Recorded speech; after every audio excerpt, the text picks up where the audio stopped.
I came to the bank to close my account, but the banker went pale and said, "Ma'am, have you checked the balance in your account?" There was $47 million. I had never seen that kind of money in my life. My name is Nia, 34 years old and somehow still healing from wounds my family inflicted. As a medical coding and billing specialist, I escaped their toxicity by keeping my head down, working long shifts and staying out of their way. But they always found a way to take what was mine. Last Sunday, my own mother and sister threw me out of my grandmother's house. Before I continue this story, let me know where you are watching from in the comments below. Hit like and subscribe if you have ever had to stand up to family who severely underestimated your true worth. The brutal Georgia sun was beating down on my shoulders, making the heavy black trash bags in my hands feel like they were filled with solid concrete. Those two flimsy plastic bags held my entire life. Everything else I owned, my antique furniture, my irreplaceable photo albums, my peace of mind was locked behind the heavy oak door of the house my grandmother had left me. I stood on the curb, staring up at the beautiful two-story brick home that had been in our family for decades. The distinct metallic click of a new deadbolt echoing across the porch signaled the end of my life as I knew it. My mother Beatrice, who everyone at our church lovingly called Mama B, had just orchestrated the ultimate betrayal. With the help of my younger sister Chloe and her husband Darius, she had legally stolen my home. I watched from the sidewalk as Darius stepped out onto the porch to mock me. He was wearing one of his signature tailored suits, the kind he bought on credit to maintain his flashy facade as a successful financial investment advisor. Darius was a man who leased a Rolex to look wealthy at Sunday service while aggressively dodging his car payments during the week. He leaned against the white wooden pillars of my grandmother's house, a smug, victorious smile plastered across his face. He held up his latest smartphone, and a second later, my own cell phone buzzed in my pocket. I answered it, absolutely refusing to give him the satisfaction of seeing me break down in tears. "Did you clear all your trash out of the garage yet?" Darius asked, his voice dripping with intense condescension. "Because I need the space today. I just used my stellar credit to buy this property from your mother. We are knocking down your bedroom walls to expand Chloe's lifestyle influencer studio. It is time for you to stop leeching off this family and finally get your own place." I gripped the phone tighter, my knuckles turning stark white. That house was never my mother's to sell. My grandmother had left it to me in her will, knowing full well that Mama B would recklessly squander it to fund her obsession with social status. But when my grandmother was in her final days on hospice care, highly medicated and barely conscious, Mama B had somehow convinced her to sign over the power of attorney. I had spent the last 2 years fighting that fraudulent document, paying the property taxes, and keeping the house afloat entirely on my medical coder's salary. And now Darius and Chloe had swooped in, exploiting a legal loophole Mama B had created, effectively purchasing my legacy for pennies on the dollar. "You cannot do this, Darius," I said, keeping my voice perfectly level despite the rage boiling in my chest. "That house belongs to me. You know exactly what my mother did to get those papers signed." Darius just laughed, a harsh, grating sound that made my stomach physically churn. "I know that the deed has my name on it now," he replied. "Do not be bitter. Just because you are a 34-year-old glorified secretary who cannot even afford a decent lawyer to fight back." Through the open front window, I could hear Chloe's high-pitched voice directing movers to tear down my vintage curtains. She was already recording a video for her followers, bragging about her massive new home studio and pretending she had bought the house through hard work. Then Mama B appeared in the doorway, pushing past Darius. She was dressed in her Sunday best, her pristine church hat sitting perfectly on her head, looking like the pinnacle of grace to anyone who did not know her true nature. She looked down at me, standing by the curb with my trash bags, her eyes entirely devoid of any maternal warmth. "Nia, you need to stop causing a scene in front of the neighbors," Mama B shouted from the porch, her voice carrying down the street. "God blesses those who walk in righteousness. Your sister has a successful husband and a brand to build. She needs this space to grow her business. Instead of standing out there being bitter and jealous, you should go to church and pray for a husband to take care of you. Maybe then you would not be out on the street begging for sympathy." The sheer audacity of her words paralyzed me for a moment. This was the woman who proudly led the church choir, who stood in the front row every single Sunday, singing about grace and mercy, publicly humiliating her own daughter, just to elevate the child she shamelessly favored. Chloe had always been the golden child, the one who looked the part, the one whose superficial online life fed my mother's immense ego. I was just the quiet, practical daughter, the one expected to sacrifice everything to maintain their grand delusions of wealth. I did not scream. I did not cry. I refused to give them the dramatic reaction they were so desperately waiting for. I simply ended the call with Darius picked up my 2 heavy trash bags and turned my back on the only home I had ever known. The long walk to the local bank branch took 20 exhausting minutes. With every step on the hot pavement, I calculated my survival strategy. My checking account was entirely drained from paying last month's property taxes for the house that Darius now legally owned. The only money I had left in the world was sitting in an old childhood savings account my father had opened for me decades ago. My father Elias had passed away when I was very young. Mama B always spoke of him with intense venom, calling him a useless deadbeat who ran off and left us with absolutely nothing. I barely remembered him, but I kept that specific bank account open out of pure sentimentality. It had exactly $200 in it. That was just enough to book a cheap motel room for 2 nights, while I figured out how to survive this nightmare. The blasting air conditioning inside the bank was a sharp welcome relief from the suffocating afternoon heat. I dropped my trash bags near the glass entrance doors and walked straight up to the main reception desk. I requested to close my childhood savings account and withdraw the remaining funds in cash. The teller directed me to the office of the branch manager, a sharply dressed older man whose polished name plaque read, "Mr. Sterling." I sat down in the heavy leather chair opposite his wide mahogany desk, handing over my driver's license and the worn-out account card I had kept safely in my wallet for over a decade. "I need to close this account completely and withdraw the remaining balance in cash today," I told him, my voice flat and completely devoid of emotion. Mr. Sterling offered a polite, practiced corporate smile. "Of course, Miss Williams. Let me just pull up your secure file and we can get that handled for you right away." He typed my personal information into his keyboard, his eyes casually scanning the large monitor on his desk. I sat there in silence, staring at my hands, mentally planning my next critical moves. I needed to find a cheap, long-term rental immediately. I needed to call my supervisor at the hospital billing department to beg to pick up extra night shifts. I needed to figure out how to afford a ruthless lawyer to fight Darius and Mama B for the illegal, fraudulent sale of my grandmother's property. The sudden sound of Mr. Sterling's sharp intake of breath violently pulled me out of my anxious thoughts. I looked up to see the experienced bank manager staring at his computer screen, his face completely drained of all color. The polite, practiced smile was entirely gone, replaced by an expression of absolute, unadulterated shock. He took off his reading glasses, wiped them hastily with his silk tie, and put them back on, leaning closer to the glowing monitor, as if he simply could not believe what he was seeing. Without saying a single word to me, Mr. Sterling stood up from his leather chair, walked quickly to the glass door of his office, pulled down the privacy blinds, and locked the door with a loud click. My heart began to pound rapidly against my ribs. Had Mama B somehow gained unauthorized access to this account too? Had Darius maliciously used my identity to overdraft it and ruin my credit?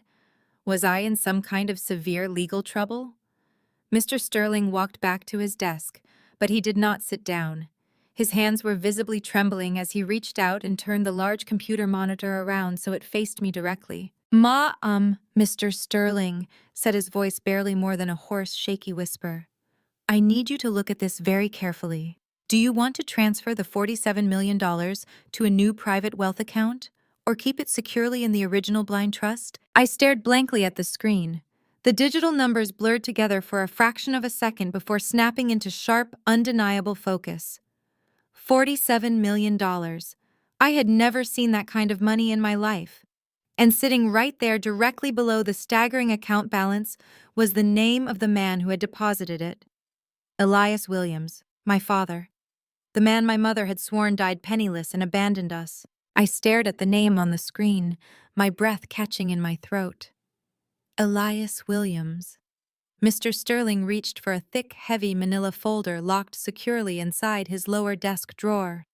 He placed it carefully on the polished wood, treating it like a sacred artifact. "This is a blind trust, Ms. Williams," he explained, his voice still trembling slightly with residual shock. "Your father established it 25 years ago before his passing. He stipulated that it must remain entirely hidden from all public records credit checks, and especially from any surviving family members.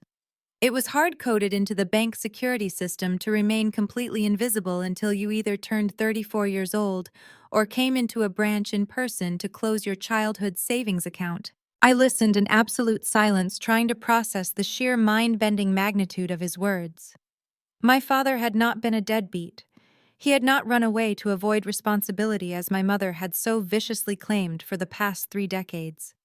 He was a brilliant chemical engineer who had worked tirelessly in a laboratory. According to the thick stack of legal documents Mr. Sterling was now showing me, he had invented a revolutionary filtration core for medical dialysis machines. The patent had been aggressively licensed to a massive global healthcare conglomerate. Every single time that life-saving technology was used in a hospital, royalties flowed directly into this invisible blind trust. As a medical coding and billing specialist, I spent my days staring at complex alphanumeric codes representing medical procedures, treatments, and specialized devices. I knew the exact billing codes for renal failure treatments and dialysis equipment. When Mr. Sterling explained the nature of my father's invention, the professional analytical side of my brain immediately grasped the staggering financial implications. This was not a one-time lottery payout. This was a patented proprietary technology utilized by thousands of hospitals globally. The royalties were a constant flowing river of generational wealth. Why was it kept secret for so long? I asked, tracing my finger slowly over my father's bold signature on the yellowed paper. Mr. Sterling adjusted his glasses and looked at me with deep, profound sympathy. "Your father left a very specific legal addendum. He wrote that he severely feared your mother Beatrice would aggressively drain these funds to finance her own extravagant lifestyle if she ever gained access to them. He wanted to ensure you had absolute financial security, entirely independent of anyone else's toxic influence. He specifically restricted Beatrice Williams from ever acting as a custodian, manager, or beneficiary of this wealth." I sat back in the heavy leather chair as the crushing weight of the truth washed over me. For my entire life, Mama B had painted my father as a worthless, pathetic man who left us to starve. She used his memory as a weapon to make me feel profoundly inadequate, constantly reminding me that I came from bad blood while excessively praising Darius and Chloe. Mama B was the undisputed queen of our local church congregation. She wore her extravagant wide-brimmed hats and tailored matching suits like armor, demanding total respect from the community, while actively masking the rotting toxic core of her own household. She thrived on the image of the flawless African-American matriarch, the strong, prayerful woman who held her family together, despite the fictional narrative of her deadbeat husband abandoning her. She fed on the admiration of the church aunties, utilizing Chloe's flashy lifestyle, and Darius leased luxury cars as definitive proof of God's favor. I was the permanent stain on her perfect, curated portrait, the unmarried, highly practical daughter who worked a quiet, unglamorous job. She hated my quiet independence, and she absolutely despised the fact that she could not use my life to brag during Sunday service.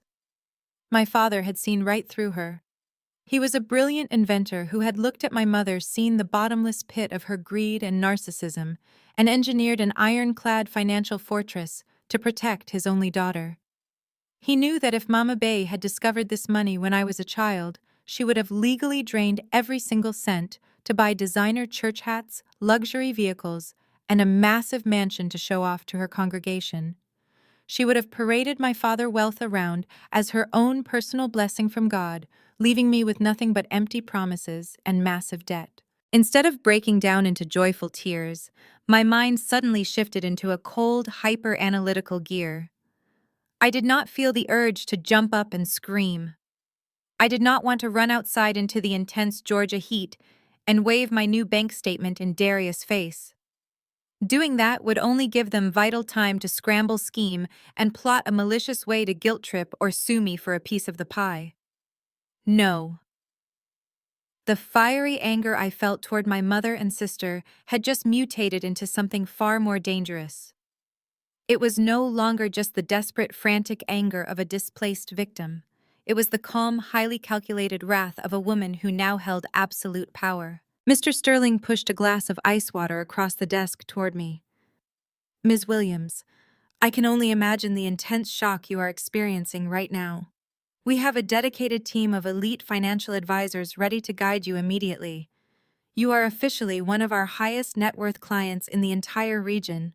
We can begin liquidating the trust into diverse portfolios, real estate holdings, or whatever you currently desire. I took a slow sip of the water, letting the freezing liquid ground my racing thoughts. My mind replayed the traumatic events of the morning. The black trash bags sitting by the front door, Darius standing on the porch arrogantly mocking my credit score, Mama B shouting that I needed to pray for a husband to save me from homelessness, Chloe ruthlessly tearing down my curtains to build an influencer vanity studio. They had violently kicked me out of the house my grandmother built, a house I had kept afloat with my own sweat, stress, and tears, all so they could pretend to be wealthy. They wanted me entirely destitute. They wanted me utterly broken. They wanted me to be the pathetic single sister they could look down on to feel better about their own miserable, fraudulent lives. Right at that exact moment, the harsh, loud buzzing of my cell phone shattered the quiet, professional atmosphere of the manager office. I pulled the device from my pocket. It was a text message from my sister Chloe. I opened it to find a high-resolution photo of my childhood bedroom. The space I had carefully painted and decorated over the long years was already being violently dismantled. My antique wooden bed frame was shoved carelessly into the hallway, scratched and ruined. In the center of the room, Chloe was posing for a vanity selfie in the mirror, holding up one of her cheap, flashy knockoff designer bags. Beneath the photo was the mocking, venomous text message. "Hey sis, the contractor is here to knock down this ugly closet. You left a bunch of your cheap clothes in here. Darius threw them in a donation bin for the church because they smell like hospital disinfectant. Do not bother coming back for them. Hope you found a nice cheap motel. Sending prayers and blessings." I stared at the glowing screen, studying the smug, deeply entitled expression on my sister's face. She was 32 years old, completely dependent on a fraudster husband, eagerly stealing her older sister's house to build a fake lifestyle brand on the internet. She honestly thought she had won. She thought she had utterly destroyed my entire existence. She thought I was sitting on a dirty curb somewhere crying over lost sweaters and a stolen heritage. I looked up from the phone, my facial expression completely neutral and hardened into stone. I did not type a response. Responding would mean engaging, and apex predators do not engage with their prey before they strike. They just quietly observe. Mr. Sterling watched me very carefully, clearly sensing the intense, dangerous shift in my demeanor. "Is everything all right, Miss Williams?" he asked, his tone laced with a completely new level of profound deference. "Everything is absolutely perfect," I replied, placing my phone face down on the heavy mahogany desk. "Mr. Sterling, I need you to listen to me very carefully. First, I want you to immediately freeze the visibility of this entire account. No one under any circumstances whatsoever is to know that I hold these funds. If my mother Beatrice Williams or my brother-in-law Darius attempt to run a credit check, a background search, or any financial inquiry on me through this institution, they must see absolutely nothing but my standard medical coder checking account. Do you understand me clearly?" "Absolutely." Mr. Sterling nodded rapidly, typing with fierce urgency on his keyboard. "We can place a maximum security privacy lock on the private wealth tier. To any external inquiry, this $47 million trust will appear to be a completely secure sealed corporate entity. Your daily checking account will remain totally separate and entirely unremarkable. Excellent, I said, leaning forward and resting my arms on the desk, feeling the cool leather against my skin. Second, I want an immediate unhindered upgrade to your VIP wealth management division. I want unlimited wire transfer capabilities. I want a black card issued under a corporate LLC name so my personal name is never once flagged on any transactions. And I want a dedicated financial team available to me 24 hours a day, 7 days a week. Consider it done immediately, Ms. Williams. We will structure an LLC for you right now to protect your identity and totally shield your new assets. He looked at me with a complex mixture of professional awe and genuine intimidation. Is there anything else you require today? Yes, I said, my voice dropping to a dangerous, unwavering whisper. I need a lawyer, but I do not want a standard polite estate planner who plays by country club rules. I want the most ruthless, aggressive, bloodthirsty financial and corporate fraud attorney your bank has on retainer. I need someone who deeply understands the dark, complicated web of real estate theft shell companies and familial identity fraud. I need a lawyer who does not just win civil cases, but completely dismantles the opposition until they have absolutely nothing left but the clothes on their backs. Mr. Sterling swallowed hard, nodding slowly with absolute understanding. He reached for a heavy leather Rolodex sitting on his polished shelf, flipping through the premium business cards, until he found a specific matte black card. He slid it carefully across the desk toward me. The name printed in sharp, reflective silver lettering read, Attorney Harrison Caldwell. Attorney Caldwell is an absolute legend in the corporate sector, Mr. Sterling explained, his voice respectfully hushed. He specializes in hostile asset recovery, federal financial crimes, and crushing illegal takeovers. He is an apex predator in the courtroom, Ms. Williams. If you point him at an enemy, he will not stop until they are financially and legally obliterated. He is exceptionally expensive, but given your new portfolio, his retainer will be a microscopic drop in the ocean. I picked up the matte black card tracing the raised silver lettering with my thumb. It was absolutely perfect. Darius truly thought he was a financial genius for using my credit to secure a fraudulent mortgage behind my back. Mama B actually thought she was completely untouchable because she hid behind her church choir robes and her fake loud prayers. They had spent my entire life breaking me down, pushing me to the side, and treating me like garbage while aggressively elevating the worst, most toxic people in our family. Now they had stolen my grandmother's house and tossed me onto the unforgiving street. I stood up from the comfortable leather chair, placing the business card safely into my designer purse. I looked down at my 2 plastic trash bags sitting by the bank entrance. I no longer saw them as pathetic symbols of defeat or homelessness. They were simply the necessary shedding of my old restricted life. Please contact Attorney Caldwell immediately and tell him I require an emergency meeting this afternoon, I instructed Mr. Sterling, my tone ringing with absolute chilling authority. Tell him money is no object whatsoever. Tell him we have a major acquisition to plan and a fraudulent estate to aggressively recover. Mr. Sterling stood up and bowed his head slightly in sheer respect. Right away, Miss Williams. And if I may say so, it is a profound honor to have you as a client. I walked out of the branch manager office feeling the heavy, suffocating weight of my traumatic past finally fall away, leaving nothing but sharp clarity. The scorching Georgia sun outside did not feel oppressive anymore. It felt like the brilliant dawn of a new era. I pulled out my phone and ordered a premium black car service to take me to the most expensive, exclusive hotel downtown. Let Chloe enjoy her fake influencer studio in that stolen house for a few more days. Let Darius brag endlessly about his stellar credit score to his fake friends. Let Mama B sing her hymns and loudly praise the Lord for her false stolen blessings. They had no idea that the silent, discarded sister they just threw out like trash was now the wealthiest, most dangerous woman in the entire city. The game had completely changed, and I was about to buy the entire board. He instructed his security team to clear my entry and hung up. 20 minutes later, The town car pulled up to a towering glass skyscraper in the absolute center of the downtown financial district. The building practically radiated wealth, power, and untouchable corporate dominance. I bypassed the main reception desk entirely, stepping into a private keycard-restricted elevator that shot silently up to the top floor. The heavy double doors of Caldwell's firm slid open to reveal a massive minimalist office suite wrapped in floor-to-ceiling windows that offered a commanding panoramic view of the entire sprawling city. Attorney Caldwell was already standing by a massive conference table covered in thick, organized stacks of legal documents and glowing tablet screens.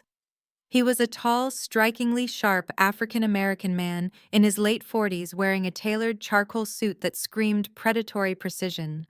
He did not offer a warm, comforting smile or empty platitudes about my family trauma. He offered a firm, bone-crushing handshake and immediately pointed to a chair. "We have a tremendous amount of ground to cover, Ms. Williams." Caldwell stated, his voice a low, authoritative rumble that immediately commanded absolute attention. "I have spent the last 48 hours aggressively utilizing every single corporate resource at my disposal to completely tear apart your brother-in-law's financial history. Darius is not an investment advisor. He is a financial parasite operating a highly volatile, disorganized shell game." I sat down at the heavy conference table, completely ignoring the sweeping city views, my eyes locking onto the center file folder. "Show me exactly how he managed to steal my grandmother's house," I demanded, my tone matching his clinical intensity. Caldwell opened the primary folder, sliding a series of highlighted bank transfer logs and property deeds across the smooth mahogany surface. He tapped his expensive fountain pen against the first document. The initial transfer of the deed was executed using a forged power of attorney, exactly as you suspected. Beatrice Williams. Your mother essentially signed the property over to a limited liability company named Vanguard Holdings. Darius verbally claims he used his stellar credit to purchase the home, but that is a complete malicious fabrication. Vanguard Holdings is a ghost entity, a hastily constructed shell company registered to a virtual mailbox in Delaware. Darius is the sole managing director of this fraudulent enterprise. He used it to obscure the transaction from any basic public scrutiny. I studied the complicated flow of money mapped out on the paper, my mind working rapidly through the financial logic. But how did he secure the actual capital to fund this shell company? I asked, tracing the lines connecting Vanguard Holdings to a series of high-interest predatory lenders. If his personal credit is completely destroyed by leased luxury cars and failed business ventures, no legitimate bank would ever approve a mortgage or a massive cash loan for him, especially not for a property transfer executed under such highly suspicious circumstances. Caldwell stopped tapping his pen. The sharp, predatory energy in his eyes shifted into something darker, a profound, grim seriousness. "This is where the situation escalates from basic real estate fraud into a massive multi-count federal felony," he explained softly, leaning forward and resting his forearms on the table. "Darius did not use his own credit to secure the loans for Vanguard Holdings. He did not use his own financial history at all. Ms. Williams, he used yours." The air in the spacious, climate-controlled office suddenly felt incredibly thin. I stared at Caldwell, my heart skipping a painful, erratic beat. "He used my credit." I repeated, the horrifying reality of the statement slowly sinking into my brain. "How is that even remotely possible? I have a strict fraud alert on all my major credit bureau files." Caldwell pulled a secondary, thicker file from the stack and opened it, revealing dozens of loan applications, credit card statements, and aggressive lines of credit, all bearing my legal name. "Your fraud alerts protect you from external strangers," Caldwell explained, his voice cold and analytical. "They do not automatically protect you from familial identity theft. The person who bypassed your security questions, verified your mother's maiden name, provided your exact birth date, and supplied your original physical Social Security card was your own mother. Beatrice gave Darius complete, unhindered access to your most sensitive, protected identifying information." I sat frozen in the heavy leather chair, staring at the physical evidence of my mother's ultimate, unforgivable betrayal. Mama B had not just helped Darius steal my grandmother's house. She had willingly, actively handed over my entire financial identity to a known con artist. She had sacrificed my future, my credit, and my livelihood just to ensure Chloe could continue playing the role of a wealthy, successful lifestyle influencer. Caldwell continued laying out the devastating financial reality, placing document after document in front of me. Darius used your pristine, untouched credit score to secure a massive, high-interest bridge loan to purchase the house from Beatrice. But he did not stop there. Once he breached your financial identity, he opened multiple elite-tier credit cards. He took out aggressive personal loans. Ms. Williams, the designer, bags Chloe flaunts on the internet. The expensive catering for their Sunday barbecues, the luxury vehicles Darius leases to impress the church elders. Every single one of those extravagant, flashy purchases is currently sitting on a mountain of toxic debt taken out exclusively in your name. He has racked up nearly $600,000 of high-interest liabilities, and he has been using the equity from your stolen house to barely cover the minimum monthly payments. A cold, profound silence descended over the sprawling corner office. The sheer scale of their malicious, coordinated cruelty was breathtaking. While Mama B was loudly shaming me in front of the entire church congregation for being a poor, unmarried, struggling medical coder, she was secretly funding her golden child's lavish fake life using my stolen identity. They truly believed I was a helpless, ignorant victim who would simply absorb the crushing debt when the entire fraudulent house of cards inevitably collapsed. They thought they had completely destroyed me. Caldwell reached across the desk, his hand hovering over the sleek office telephone. "We have more than enough irrefutable hard evidence to absolutely bury them," he stated, his tone shifting back into a sharp, aggressive gear. "I am calling the local authorities and my contacts at the Federal Bureau of Investigation right now. Darius will be in handcuffs before the sun goes down today. We will freeze all his assets, nullify the property transfer, and have Beatrice arrested as a willing co-conspirator to federal wire fraud and aggravated identity theft." "No," I said, my voice slicing through the quiet room with absolute unwavering authority. Caldwell stopped, his hand resting on the phone receiver. He looked at me, his eyebrows drawing together in a rare display of genuine confusion. "Ms. Williams, they have committed massive, verifiable felonies against you. If we do not alert the authorities immediately, Darius could attempt to liquidate more assets or flee the jurisdiction." I shook my head slowly, reaching out and gently pushing the telephone away from Caldwell's hand. If he goes to jail right now, Chloe and Mama B will instantly play the ultimate victims. I explained my mind, working through the complex psychological warfare I was about to unleash. If the police show up today, Mama B will stand in front of her congregation and cry large fake tears. She will claim she was completely tricked by a manipulative son-in-law. She will say she had absolutely no idea he was stealing my identity. She will run straight to the church elders, play the innocent, heartbroken mother, and they will all rally around her and Chloe in loving support. They will make me look like the bitter, unforgiving daughter who sent her own family to federal prison over a simple financial misunderstanding. Caldwell withdrew his hand from the phone, settling back into his chair. He watched me with intense, calculating eyes, silently urging me to continue. "I refuse to give them the opportunity to play the victim." I continued, my voice dropping to a dangerously calm, lethal register. "I want them to lose the ground they stand on first.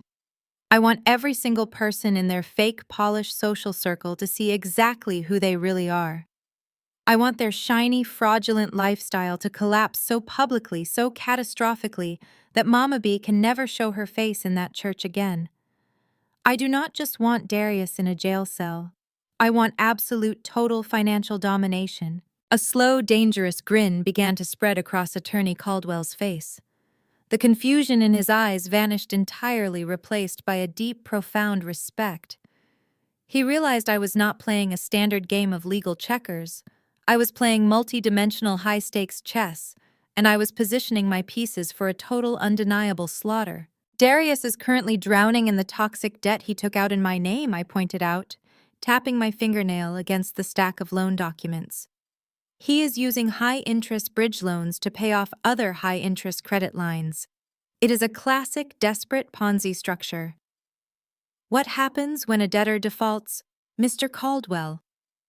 The secondary market buys up the toxic debt for pennies on the dollar, correct? Caldwell leaned forward, his hands steepled together, the predatory grin now fully locked onto his face. That is entirely correct, Miss Williams. When a portfolio becomes too toxic, aggressive private holding firms purchase the debt to initiate hostile collections. Then we are going to become his absolute worst nightmare. I instructed, my tone turning to pure frozen steel. I want you to use my private wealth account to quietly, systematically buy up every single one of Darius's high-interest loans from the secondary market. I want to buy the mortgage on the shell company. I want to buy the credit card debt he used to fund Chloe's fake life. I do not want him to owe the banks anymore. I want him to owe me. We are going to financially trap him in a corner he can never ever escape. Caldwell pulled his legal pad toward him, clicking his fountain pen with eager, ruthless anticipation. We begin the covert operation immediately, he declared. By the end of the week, you will be his sole primary creditor. They will not see it coming until the trap snaps completely shut. The weekend faded into a quiet, tense Monday morning. I maintained my daily routine with absolute precision, waking up at 6 o'clock, dressing in my standard business casual attire, and taking the bus to St. Jude Medical Center. Walking through the sliding glass doors of the massive hospital complex, I blended perfectly into the sea of exhausted healthcare workers. Nobody looking at me could possibly guess that the quiet, unassuming medical billing specialist, swiping her basic employee badge, was currently sitting on a $47 million fortune. I needed to maintain my completely normal facade. Continuing to work my regular shift was the perfect cover, while Attorney Caldwell ruthlessly executed our financial trap in the background. I settled into my cubicle on the 4th floor, logged into the encrypted hospital database, and began processing the endless stream of alphanumeric billing codes. For 3 hours, the morning was entirely unremarkable. The steady, rhythmic clacking of my keyboard was a familiar comfort. But across the city, Darius was evidently spiraling into a desperate, frantic panic. My cold, unwavering confidence at the Sunday barbecue had clearly rattled him to his very core. He expected me to be broken, weeping, and begging for my grandmother house back. Instead, I had stared him down and dared him to call the police. That level of defiance from the family scapegoat was something his fragile, narcissistic ego simply could not handle. Darius needed to crush me. He needed to ensure I was so thoroughly destitute, so utterly ruined, that I could never afford to hire a lawyer to challenge his fraudulent real estate takeover. He decided to strike at the only thing he thought I had left in the world, my job. At exactly 10:15 in the morning, the heavy double doors of the billing department swung open. I looked up from my dual monitors to see my immediate supervisor, Brenda, walking briskly down the narrow aisle of cubicles. She was an older, soft-spoken woman who had always treated me with genuine kindness. But today her face was completely drained of color, and her eyes darted nervously around the room. Trailing closely behind her were 2 uniformed hospital security guards and a representative from the Human Resources Department. The rhythmic typing across the entire floor slowly ground to a complete dead halt. Dozens of my co-workers stopped what they were doing, craning their necks over their cubicle partitions to watch the bizarre procession. Brenda stopped directly in front of my desk. She refused to make eye contact with me, keeping her gaze firmly fixed on the stack of medical files sitting next to my keyboard. Brenda said, her voice shaking with an uncomfortable, nervous energy. Administrator Evans needs to see you in his office on the executive floor. Right now. You need to log out of your terminal and step away from the computer immediately. I did not ask any questions. I pressed the shortcut keys to lock my workstation, picked up my purse, and stood up from my chair. The 2 security guards immediately moved in closer, flanking me on either side as if I were a dangerous criminal preparing to flee. They escorted me out of the department, marching me past the wide, staring eyes of my colleagues. The silent, humiliating walk to the elevator felt incredibly deliberate, a highly calculated display designed to maximize my public shame. We rode the elevator up to the top floor in total silence. The doors opened to reveal the plush, heavily carpeted executive suite. The security guards waited outside as Brenda led me into the sprawling corner office of Administrator Gregory Evans. Evans was a pompous, arrogant man who prioritized hospital profit margins above patient care. He sat behind his massive desk, his hands steepled under his chin, looking at me with an expression of intense, undisguised disgust. "Sit down," Ms. Williams. Administrator Evans commanded, pointing sharply to the rigid wooden chair opposite his desk. I sat down, keeping my posture perfectly straight and my facial expression completely unreadable. Brenda took a seat in the corner, clutching her clipboard to her chest, looking at me with deep, profound pity. "We received an anonymous, highly detailed tip on our corporate ethics hotline. Early this morning," Evans began, his tone dripping with self-righteous indignation.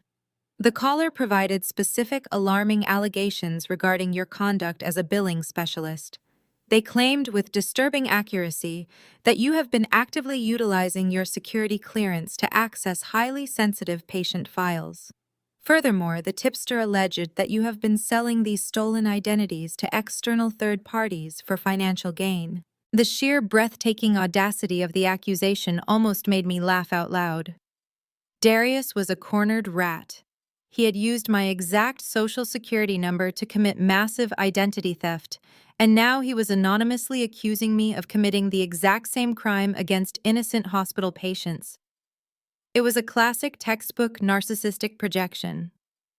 He knew that an allegation of a severe HIPAA violation was the absolute quickest, most destructive way to get a healthcare worker fired, blacklisted, and potentially facing federal prison time. I am assuming this anonymous tipster did not provide a single shred of actual verifiable proof, I stated calmly, looking directly into Evans' angry eyes. Administrator Evans slammed his hand flat against the surface of his desk. The severity of a HIPAA breach of this magnitude requires zero initial proof to trigger an immediate catastrophic response from this hospital.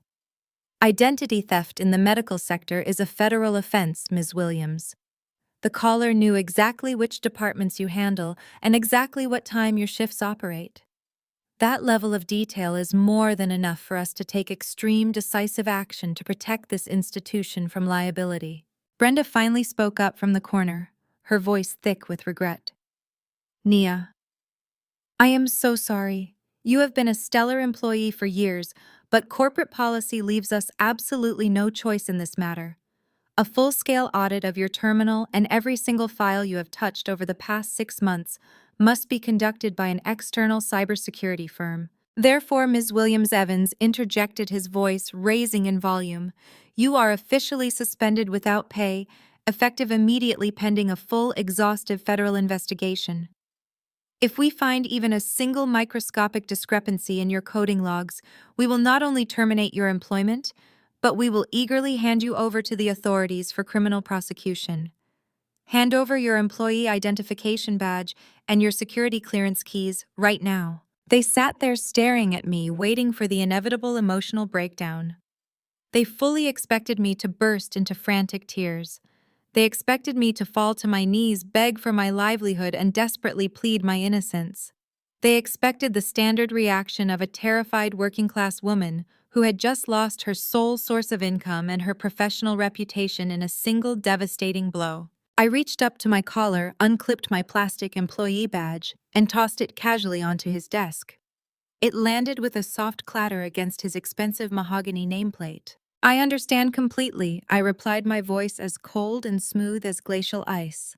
"I will cooperate fully with any audit you wish to conduct. You will find absolutely nothing because I am exceptionally brilliant at my job.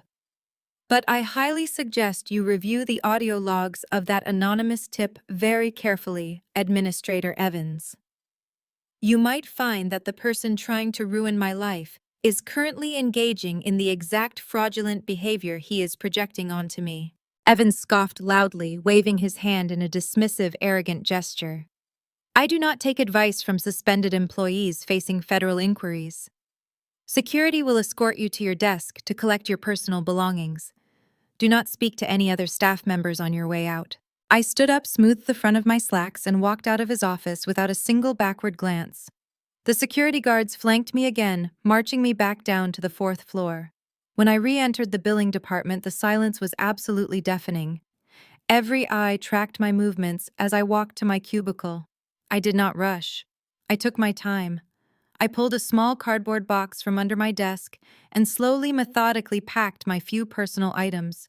My favorite coffee mug, a small potted succulent, a nice set of pens. I left all the corporate manuals and training binders sitting exactly where they were. As I picked up the cardboard box, Brenda walked over, her eyes shining with unshed tears. "Nia," she whispered, ensuring the guards could not hear her. "I do not believe a single word of that anonymous tip. I know you. I know your character. I will fight for you during this audit." I offered Brenda a small, genuine smile. "Do not worry about me, Brenda. I am going to be just fine. You have always been kind to me, and I will remember that." I walked down the long, fluorescent-lit hallway, stepped into the elevator, and rode it down to the main lobby. The security guards escorted me all the way to the heavy glass exit doors, standing firm until I stepped out into the blazing, oppressive Georgia heat. I stood on the concrete sidewalk, the small cardboard box in my hands, exactly as I had stood on the curb with my trash bags just 2 days prior. My cell phone vibrated violently in my pocket. I balanced the box on my hip and pulled the device out. It was a text message from Chloe. She had clearly been waiting eagerly for the exact moment the hammer dropped. Darius must have told her his malicious plan, and they were likely celebrating my total destruction right at this very moment in my grandmother's stolen house. I opened the message. "Heard you lost your little job today. The hospital called Darius for a background reference since he is family, and they told him everything about your disgusting theft. God does not bless the bitter sis. This is karma for causing a scene at my barbecue. You are officially unemployed, homeless, and facing jail time. Do not ever try to contact my husband for a handout." I read the incredibly toxic, venomous message twice. The sheer, unadulterated evil of my sister and her husband was almost breathtaking. They had actively conspired to destroy my life, frame me for a federal crime, and leave me completely destitute, all while hiding behind the righteous, holy facade of our church congregation. They truly believed they had buried me under 6 feet of dirt. They believed I was currently standing on the street corner weeping in absolute despair, completely powerless to stop their malicious crusade. I locked my phone screen and slipped it back into my pocket. I did not shed a single tear. I did not feel a single ounce of panic. Instead, a deep, resonant feeling of absolute power surged through my veins. They had just made the final fatal mistake of their pathetic, fraudulent lives. I walked to the edge of the hospital driveway. Waiting patiently at the curb was the sleek, heavily tinted black town car I had hired. The driver, a sharply dressed professional, immediately stepped out and opened the rear door for me. I slid into the luxurious, air-conditioned leather back seat, placing my small cardboard box on the floorboard. I pulled my phone back out and dialed Attorney Harrison Caldwell, direct private line. He answered on the first ring. Ms. Williams. Caldwell said, his tone sharp and ready for action. "How can I assist you this morning, Mr. Caldwell?" I replied, leaning back into the premium leather seat and watching the massive, imposing structure of St. Jude Medical Center shrink in the tinted window. "I need you to completely halt the debt acquisition phase for just one moment. I have an immediate, highly urgent pivot in our financial strategy." "I am listening," he stated, the sound of a legal pad shifting, echoing over the secure line. "I need you to dig into the corporate structure of the hospital I just walked out of," I instructed, my voice ringing with total, uncompromising authority. "Find out exactly which private equity firm or healthcare conglomerate owns the parent company of this specific hospital network. I do not care what their current stock price is. I do not care how many billions they are worth on paper. I want you to initiate an aggressive, hostile takeover. Use the trust. Liquidate whatever assets are necessary. Buy a controlling majority stake in the entire medical network." There was a brief, stunned silence on the other end of the line. Even the ruthless apex predator lawyer needed a fraction of a second to process the sheer magnitude of the command I had just given. A controlling stake in a major healthcare network is a massive, incredibly complex acquisition, Ms. Williams. Caldwell finally replied, his voice practically vibrating with raw, unfiltered excitement. It will require deploying a significant portion of your capital. I do not care about the cost, I said, my eyes turning cold and entirely devoid of mercy. I want to own the building I just got fired from. I want to own the desk of the administrator who just took my badge. I want to be his absolute, undeniable boss by the time he drinks his morning coffee tomorrow. Buy the controlling stake, Mr. Caldwell. Today. I ended the call and leaned my head against the cool leather of the back seat. The wheels were in motion. Over the next few days, I stayed in my luxurious penthouse suite, watching my former life burn to the ground from a safe, elevated distance. Chloe was oblivious to the incoming storm. Her social media feeds were an endless, nauseating parade of vanity. She had just announced her 5-year vow renewal ceremony. According to her wildly exaggerated posts, this was going to be the social event of the decade. She was framing it as a testament to her and Darius and their flawless, wealthy marriage. It was a $200,000 spectacle designed specifically to cement her status as a top-tier lifestyle influencer. She posted videos of expensive floral arrangements, custom-tailored white tuxedos for Darius, and a diamond-encrusted gown that she claimed was imported directly from Paris. She was desperately trying to convince the world and the church congregation that her life was a fairy tale. I watched her live streams with cold amusement. Every single crystal chandelier she showed off, every exotic flower she pointed a manicured finger at, was paid for with stolen money. My stolen money. She was standing on a fragile house of cards, and I was holding the match. On Thursday morning, my phone rang. The caller ID flashed Mama B. I let it ring 3 times, taking a slow sip of my coffee before finally answering. I wanted to hear exactly what kind of manipulation she was attempting today. Nia, my mother said, her voice dripping with that fake, sugary sweetness she used when she was plotting something vile. I heard about your little situation at the hospital. Word travels fast in the church community. It is a shame you could not keep a simple job, but the Lord works in mysterious ways. Maybe this is His way of humbling you. I remained perfectly silent, waiting for the real reason behind her call. Anyway, Mama B continued, her tone shifting to one of profound, arrogant generosity. Chloe vow renewal is this weekend.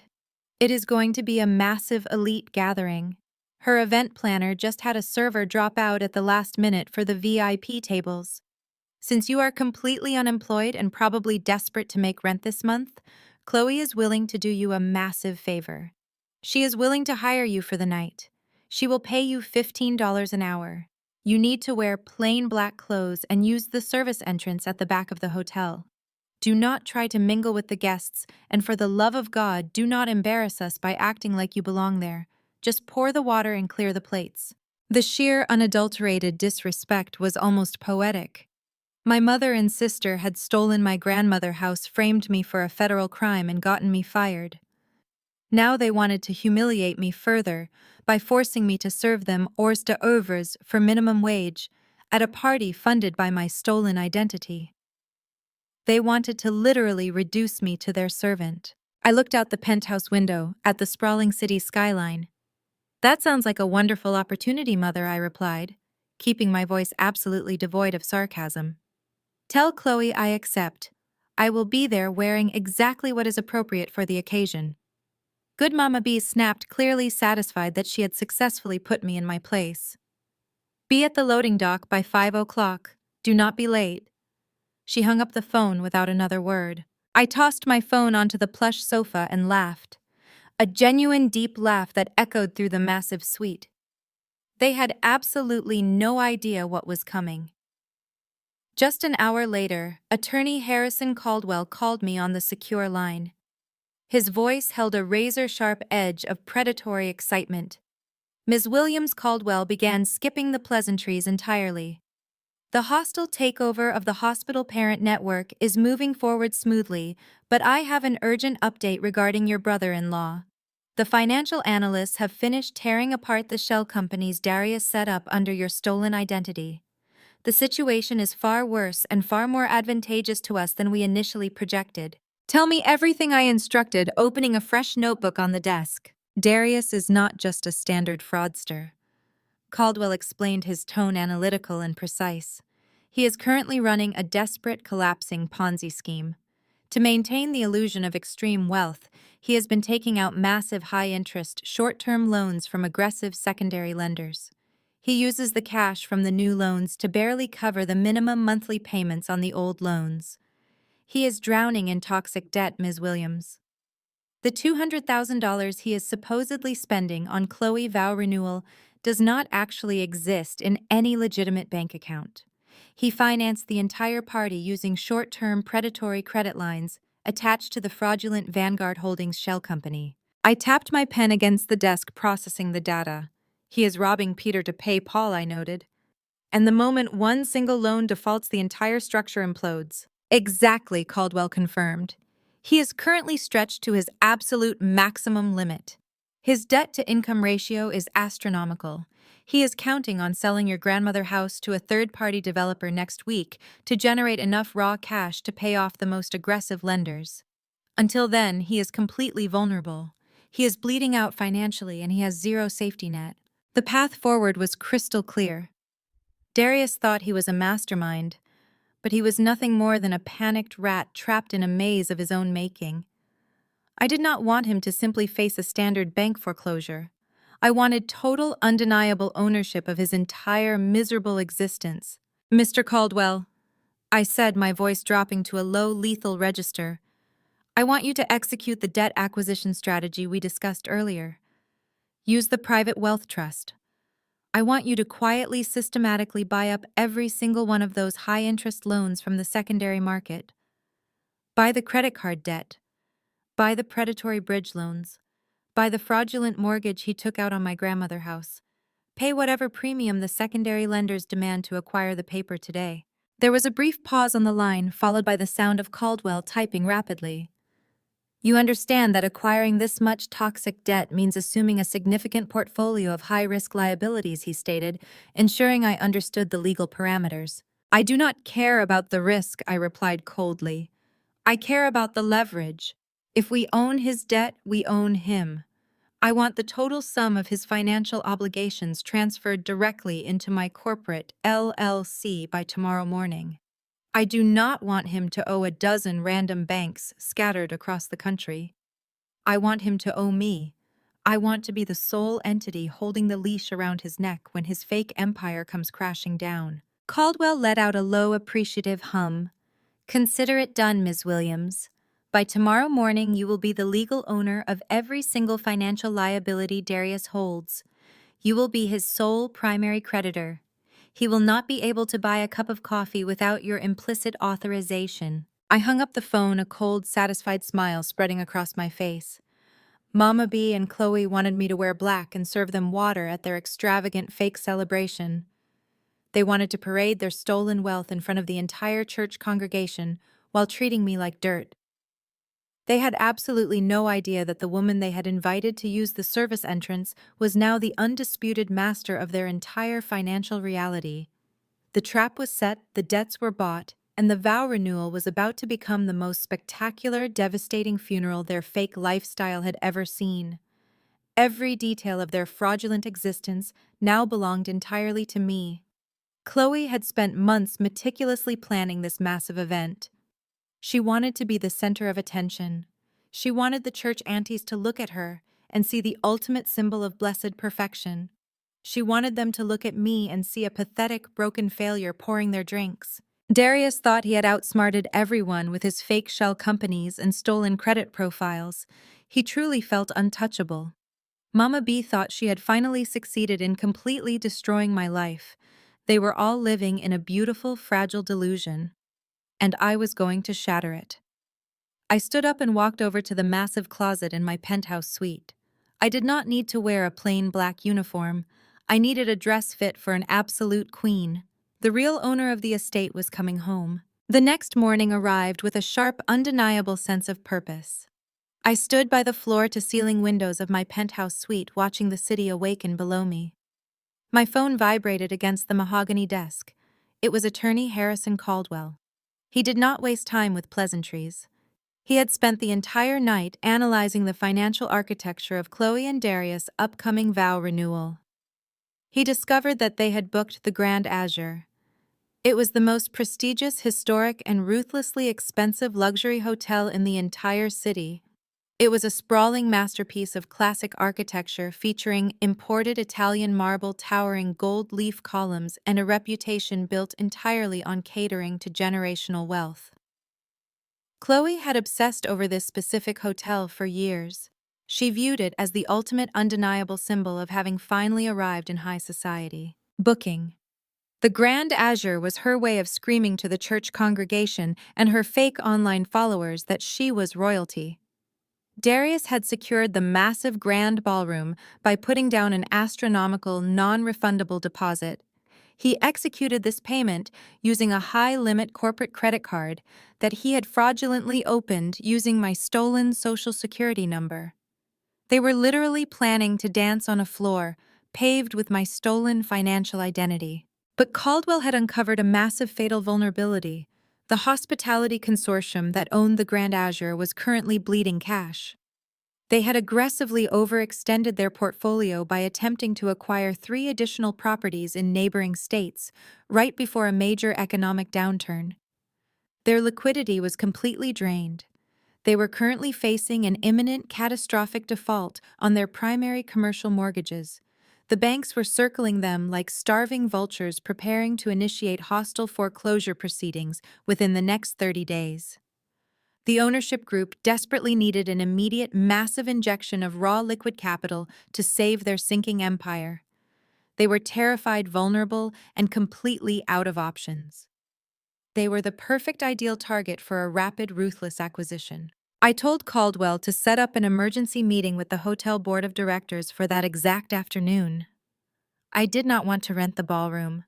I did not want to simply cancel Darius' reservation. I wanted to buy the entire building. I wanted to legally own the very ground my toxic family was planning to stand on. At 2:00 in the afternoon, my black town car pulled up to the private executive entrance of the Grand Azure. I stepped out wearing a razor-sharp, tailored charcoal pantsuit that projected absolute, uncompromising authority.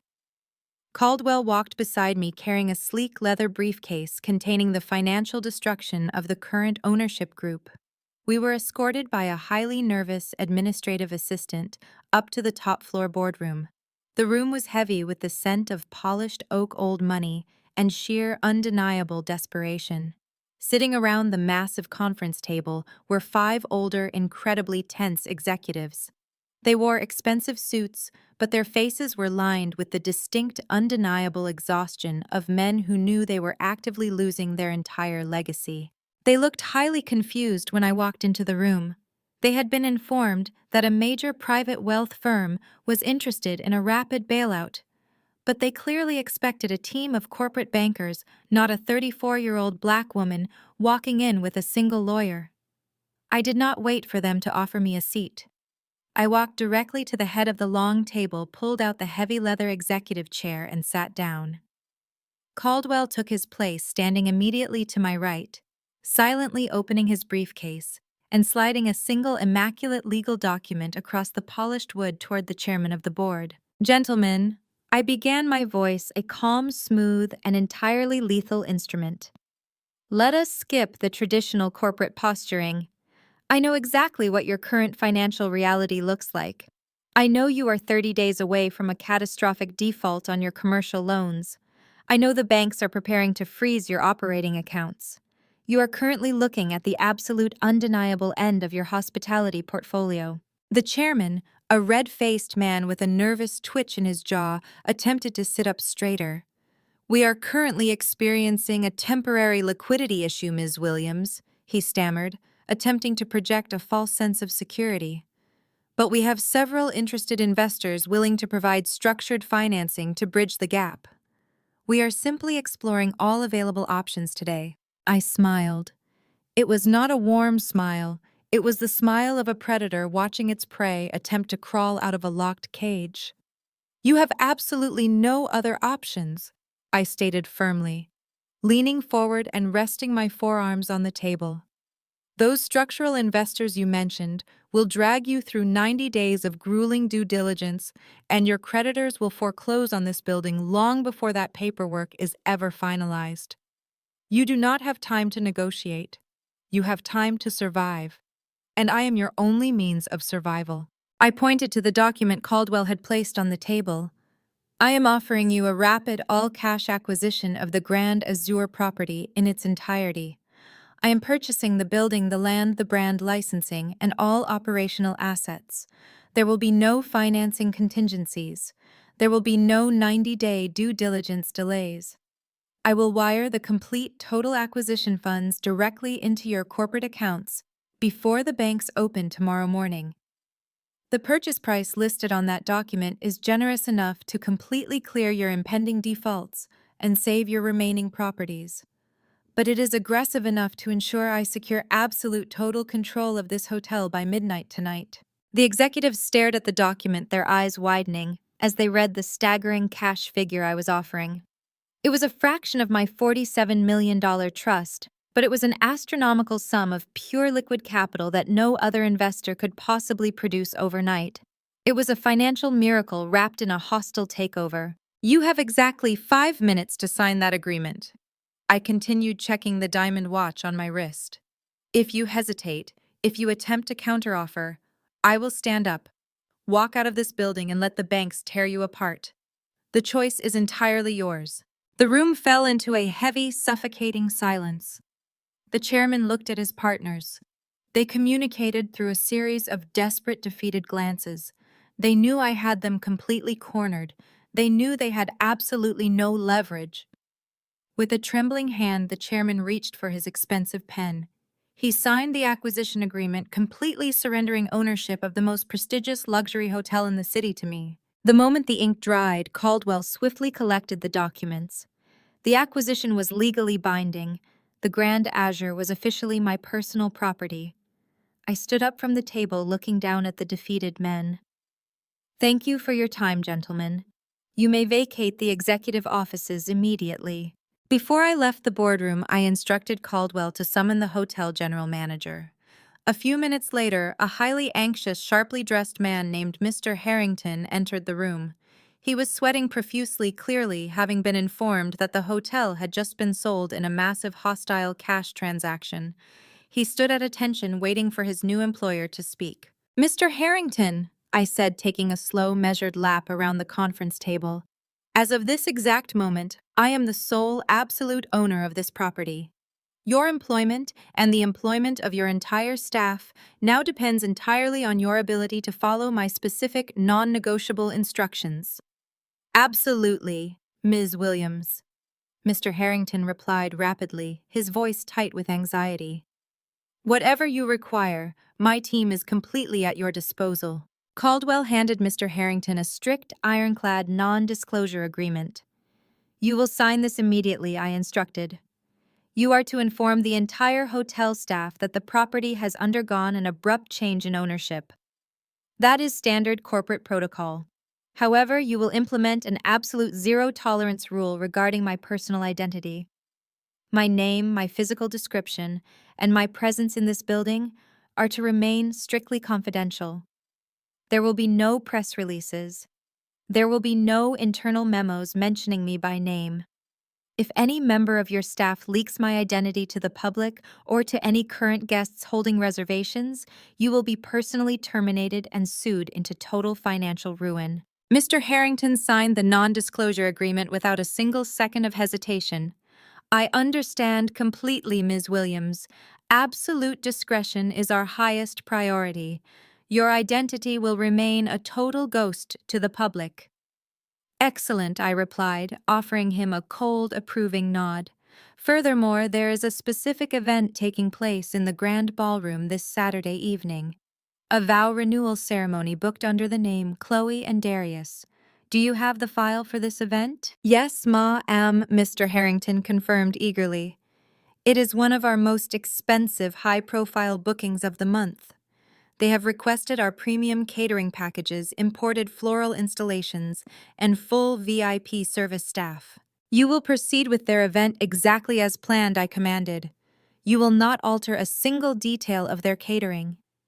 You will not hint that anything has changed. You will smile, you will serve them, and you will ensure they feel like absolute royalty right up until the very last second.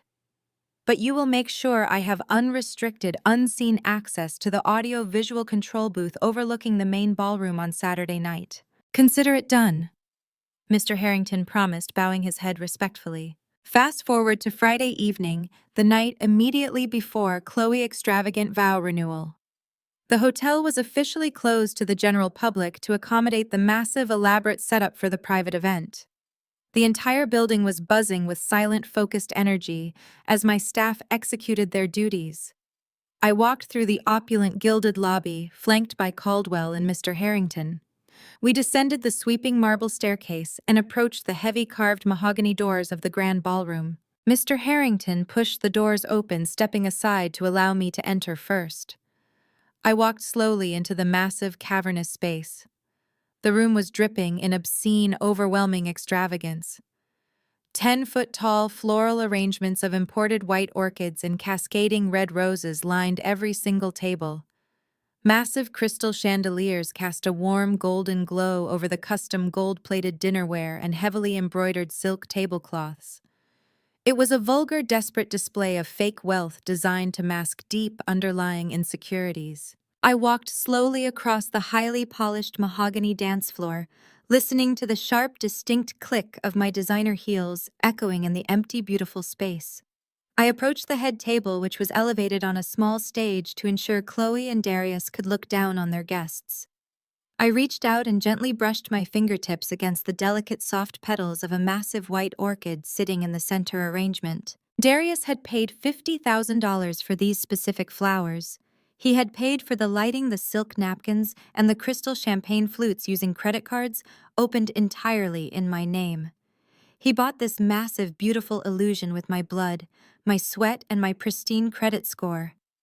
He built this glittering palace of lies on my back, completely unaware that I had just bought the actual palace out from under his feet. I stood in the center of the empty ballroom, surrounded by the physical evidence of their massive familial betrayal. But I did not feel angry anymore. I felt an intense, quiet, absolute thrill. I smiled, a cold, incredibly dangerous expression illuminating my face in the dim ballroom lighting. The ultimate stage was finally set. The actors were blindly, eagerly walking into their designated positions. Tomorrow night, the heavy velvet curtain would fall, and I would burn their entire fake world to the ground. While I stood in that beautifully decorated ballroom on Friday night, admiring the trap I had set, I knew exactly what my brother-in-law had been enduring for the past 48 hours. I knew this because Attorney Caldwell had meticulously tracked every single digital movement Darius made. While Chloe was busy planning her grand entrance, Darius was actively suffocating in a financial nightmare of his own making. The panic began exactly 48 hours before the vow renewal ceremony. Darius had driven his leased Mercedes to the executive offices of the Grand Azure. He was wearing one of his custom-tailored suits projecting the absolute pinnacle of African-American generational wealth. He strutted up to the hotel finance desk to settle the final massive invoice for the weekend. The catering, the imported white orchids, the champagne towers, and the extended VIP service staff brought the final remaining balance. The balance was exactly $50,000. Darius did not even blink at the astronomical number. He smoothly reached into his designer leather wallet and pulled out a heavy metal black card. It was a premium corporate credit line he had secured using my stolen Social Security number. He handed it to the financial clerk with a practiced, arrogant smile, fully expecting the transaction to clear instantly. He leaned against the marble counter, checking his reflection in the mirrored pillar, completely oblivious to the fact that Caldwell had executed our hostile debt acquisition just hours prior. The clerk swiped the heavy metal card through the payment terminal. A sharp negative beep echoed in the quiet office. The clerk frowned, trying the card a second time. Another harsh beep sounded. The clerk looked up, offering a highly polite, deeply uncomfortable customer service smile. "I apologize, Mr. Williams, but this card declined." Would you happen to have another form of payment we could use for this $50,000 balance today? The clerk asked respectfully. Darius scoffed loudly, clearly annoyed by the inconvenience. He assumed it was a simple, easily rectifiable banking error. He told the clerk the bank was probably just flagging a large transaction for security purposes. He confidently pulled out 2 different platinum credit cards, both tied to the fraudulent Vanguard Holdings shell company. He slammed them down on the marble counter. "Run these," he commanded impatiently. "I do not have time to deal with incompetent banking software today." The clerk processed the first platinum card. Declined. She processed the second card. Declined. The arrogant smirk finally melted right off Darius' face. A cold, sudden prickle of genuine anxiety crawled up his spine. He snatched the cards back from the counter, his hands suddenly feeling slightly clammy. He froze. He turned and practically sprinted out of the executive office, his heart hammering against his ribs. Darius rushed to his parked Mercedes, locked the doors, and frantically dialed his primary bank. He bypassed the automated system, aggressively demanding to speak to a senior account manager. After 10 agonizing minutes on hold, a severe, unsympathetic voice finally came on the line. Darius immediately began shouting, demanding to know why a man with his supposed net worth was having his premium cards declined at a luxury hotel. He threatened to move his entire corporate portfolio to a competing bank if the issue was not resolved in 5 minutes. The banking representative did not apologize. Instead, the representative delivered a clinical, devastating reality check that shattered his entire world instantly. "Mr. Williams, your accounts are no longer managed by our institution," the voice stated coldly. "Your entire debt portfolio was completely acquired today.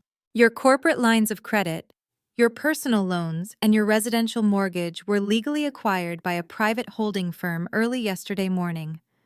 We no longer hold your paper." Darius sat frozen in the driver's seat, the expensive leather interior of his car suddenly feeling like a rapidly shrinking cage. "What do you mean, acquired?" Darius shouted, his voice cracking with rising panic. "You cannot just sell my premium accounts without notifying me. Who bought the debt? I need to speak to them right now to authorize this $50,000 charge." "I cannot provide you with the identity of the acquiring firm," the representative replied, her tone dropping to a serious legal register. "But I can tell you that the acquiring firm immediately initiated a maximum security freeze today.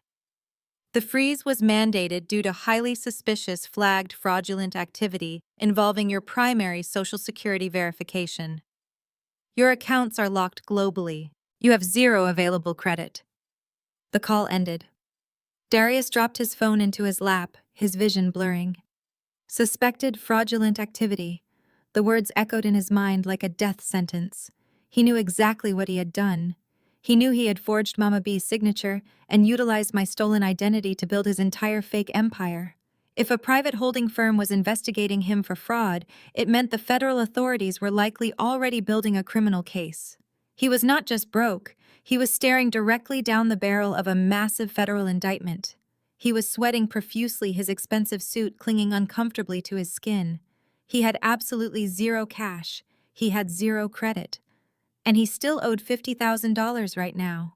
He owed that money to the most exclusive hotel in the city, a hotel that would ruthlessly cancel the vow renewal if he failed. He imagined the devastating public humiliation of having his event canceled.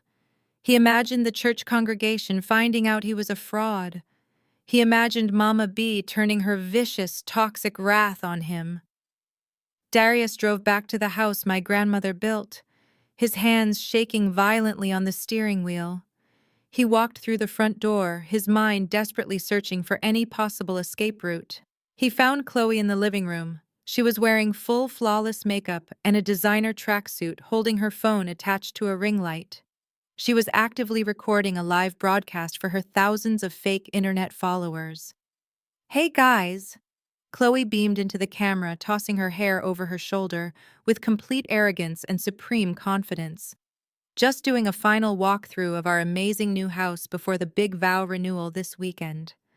Darius and I are just so incredibly blessed every single day. Hard work and keeping God first really pays off. She spotted Darius walking into the room and immediately pulled him into the frame of the video. Here is my amazing, successful husband now. Tell them how excited you are for the party, baby. Darius stared at the glowing camera lens. He was experiencing a full-blown, terrifying internal panic attack. His heart was racing, his stomach was twisting into painful knots, and he knew he was completely ruined. But he looked at his wife, looked at the thousands of people watching the live broadcast, and he did the only thing a true pathological narcissist knows how to do. He lied. He forced a wide, charming smile onto his sweating face, wrapping his arm around Chloe. I am incredibly excited, Darius lied smoothly, kissing Chloe's cheek. I just came from the Grand Azure today. Everything is fully paid for right now. The flowers are perfect, and I am going to give my beautiful wife the absolute night of her dreams. God is so good to us. Chloe giggled and ended the broadcast, completely oblivious to the fact that her husband was mentally drowning. She turned to him, her eyes sparkling with shallow, materialistic joy. Did you get the invoice sorted? She asked casually, walking over to the kitchen island to pour a glass of sparkling water. I know they were being annoying about the final catering head count. Darius swallowed hard, forcing his voice to remain steady. Yes, I took care of it. He lied again, feeling the crushing weight of his deceit pressing down on his chest. The hotel is totally handled. You focus on looking beautiful Saturday. Do not worry about a single financial detail. I have everything completely under control. Chloe smiled, completely satisfied, and walked back upstairs gracefully. Darius immediately retreated to his home office and locked the door behind him. He collapsed into his desk chair, burying his face in his trembling hands. If he did not pay the hotel, they would lock the ballroom doors. In an act of sheer, unfiltered desperation, Darius picked up his phone and dialed the direct line for the general manager of the Grand Azure. Mr. Harrington answered the phone promptly. Darius launched into his desperate, fabricated story, his voice pitching higher with raw panic. He begged for a tiny window of grace. Mr. Williams, please do not worry, Mr. Harrington, replied his voice, incredibly smooth, polite, and accommodating. Given your esteemed status with us, I am officially authorizing a complete deferment. We will handle the financial paperwork after the ceremony concludes. Darius breathed a deep, satisfied sigh of relief, completely unaware he was blindly walking directly into a perfect slaughterhouse. Saturday evening descended rapidly upon the glowing city, like a heavy, dark velvet curtain, setting the perfect stage for the most spectacular financial execution in local history. Inside the legendary Grand Ballroom of the Grand Azure, the atmosphere was thick with the overwhelming scent of imported orchids and desperate, aggressive vanity. Chloe had mandated a strict black tie dress code for her 5-year vow renewal. The massive room was packed shoulder to shoulder with the absolute elite of the Greater Hope Tabernacle congregation. A swarm of local lifestyle influencers, clutching their smartphones, and dozens of Darius fake corporate business associates.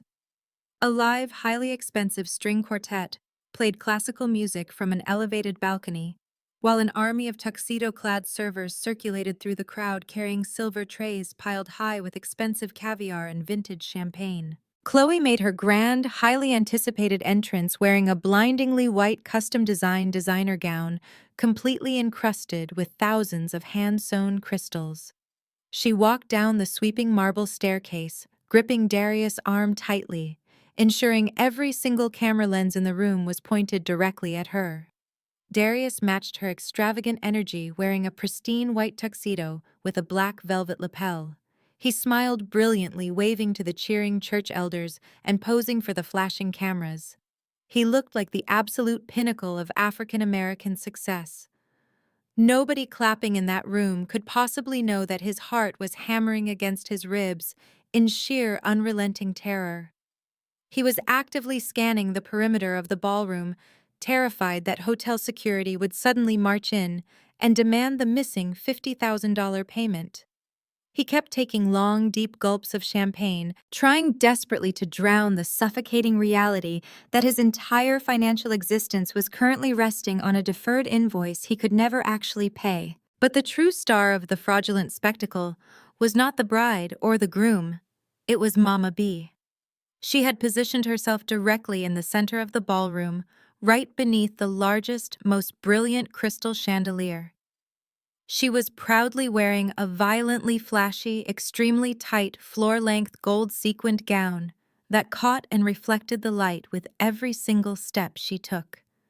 She held a crystal champagne flute in one hand and vigorously fanned herself with the other, completely soaking up the endless stream of praise and adulation from her peers.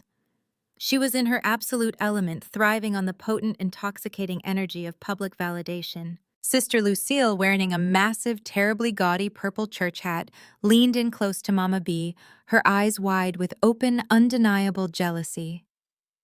"Beatrice, this entire event is simply magnificent," Sister Lucille gushed, gesturing toward the towering floral arrangements and the expensive ice sculptures. "The Lord has truly poured his infinite favor all over your family. Darius is such an incredible, generous provider. Your daughter is living an absolute fairy tale." Mama Bia offered a practiced, deeply humble smile that completely masked her massive swelling ego. "We are just so highly favored," Lucille Mama Bia replied, her voice projecting loud enough for the nearby pastor to hear. "I raised Chloe to keep her faith strong and her standards high. When you walk in righteousness, God ensures your cup overflows. Darius is a wonderful man who knows exactly how to treat a queen. It just goes to show that good traditional family values always yield the greatest rewards." Mama Bia took a delicate sip of her champagne, her eyes scanning the crowded, glittering ballroom. She was actively searching for the final crucial element required to make her night absolutely perfect. She was looking for me. She had spent the entire week bragging to her closest friends that her stubborn, unemployed eldest daughter had finally learned her lesson and was working the event as a humble server. Mama B desperately wanted the church aunties to see me wearing a plain, humiliating black uniform, clearing away their dirty appetizer plates while Chloe danced in diamonds. She wanted the visual, undeniable proof of her absolute dominance over my life. She wanted them to witness the total, crushing defeat of the daughter who had dared to talk back to her. But as the first hour of the extravagant reception slowly ticked by, Mama B began to feel a sharp, annoying prickle of irritation. She watched dozens of hotel servers moving gracefully through the crowd, refilling glasses and offering expensive hors d'oeuvres. Absolutely none of them were me. She squinted, actively hunting for my face among the service staff lined up against the far wall. The longer she looked, the deeper her anger burned. I was deliberately ruining her ultimate power trip. Mama Bia excused herself from the circle of gossiping church ladies, her gold sequined gown swishing angrily across the polished mahogany dance floor. She marched straight toward the heavy swinging wooden doors that led directly into the main service kitchen. She pushed violently through the heavy doors with aggressive, entitled force, completely ignoring the busy hotel staff who were frantically preparing the main course plating. The massive stainless steel commercial kitchen was a chaotic symphony of shouting chefs and clattering pans. "Where is the event coordinator?" Mama B demanded loudly, grabbing the arm of a passing waiter. The waiter pointed nervously toward a woman with a headset standing near the staging area. Mama B stormed over to her, her face twisting into a mask of ugly, unfiltered rage. "I was told there would be an extra server assigned specifically to the VIP tables tonight," Mama Bia snapped, tapping her manicured fingernails aggressively against a metal prep counter. "A black woman named Nia. Where is she hiding? Is she slacking off in the break room?" The event coordinator checked her digital tablet, looking highly confused. "I am sorry, ma'am, but we do not have anyone named Nia registered on the service staff roster for this evening. All our servers are accounted for and currently working the ballroom floor." Mama Bia felt a sudden, violent surge of raw fury. She aggressively pushed past the coordinator and stormed down a quiet concrete service hallway away from the noise of the kitchen. She pulled her smartphone from her beaded clutch, her hands shaking with absolute rage. She dialed my number, listening to it ring with mounting explosive frustration. When the call inevitably went straight to voicemail, she gripped the phone tightly and unleashed a torrent of pure concentrated venom. "Nia, you pathetic, ungrateful little girl!" Mama B hissed into the phone, her voice dropping to a harsh, vicious whisper so the kitchen staff would not hear her completely lose her holy church-going facade. "You cannot even do one simple thing right. I gave you the opportunity to make some honest money today, and you are too lazy to even show up. You cannot even be a proper waitress. You are a useless disgrace to this entire family. Do not ever ask me or your sister for a single favor again. You are absolutely dead to us.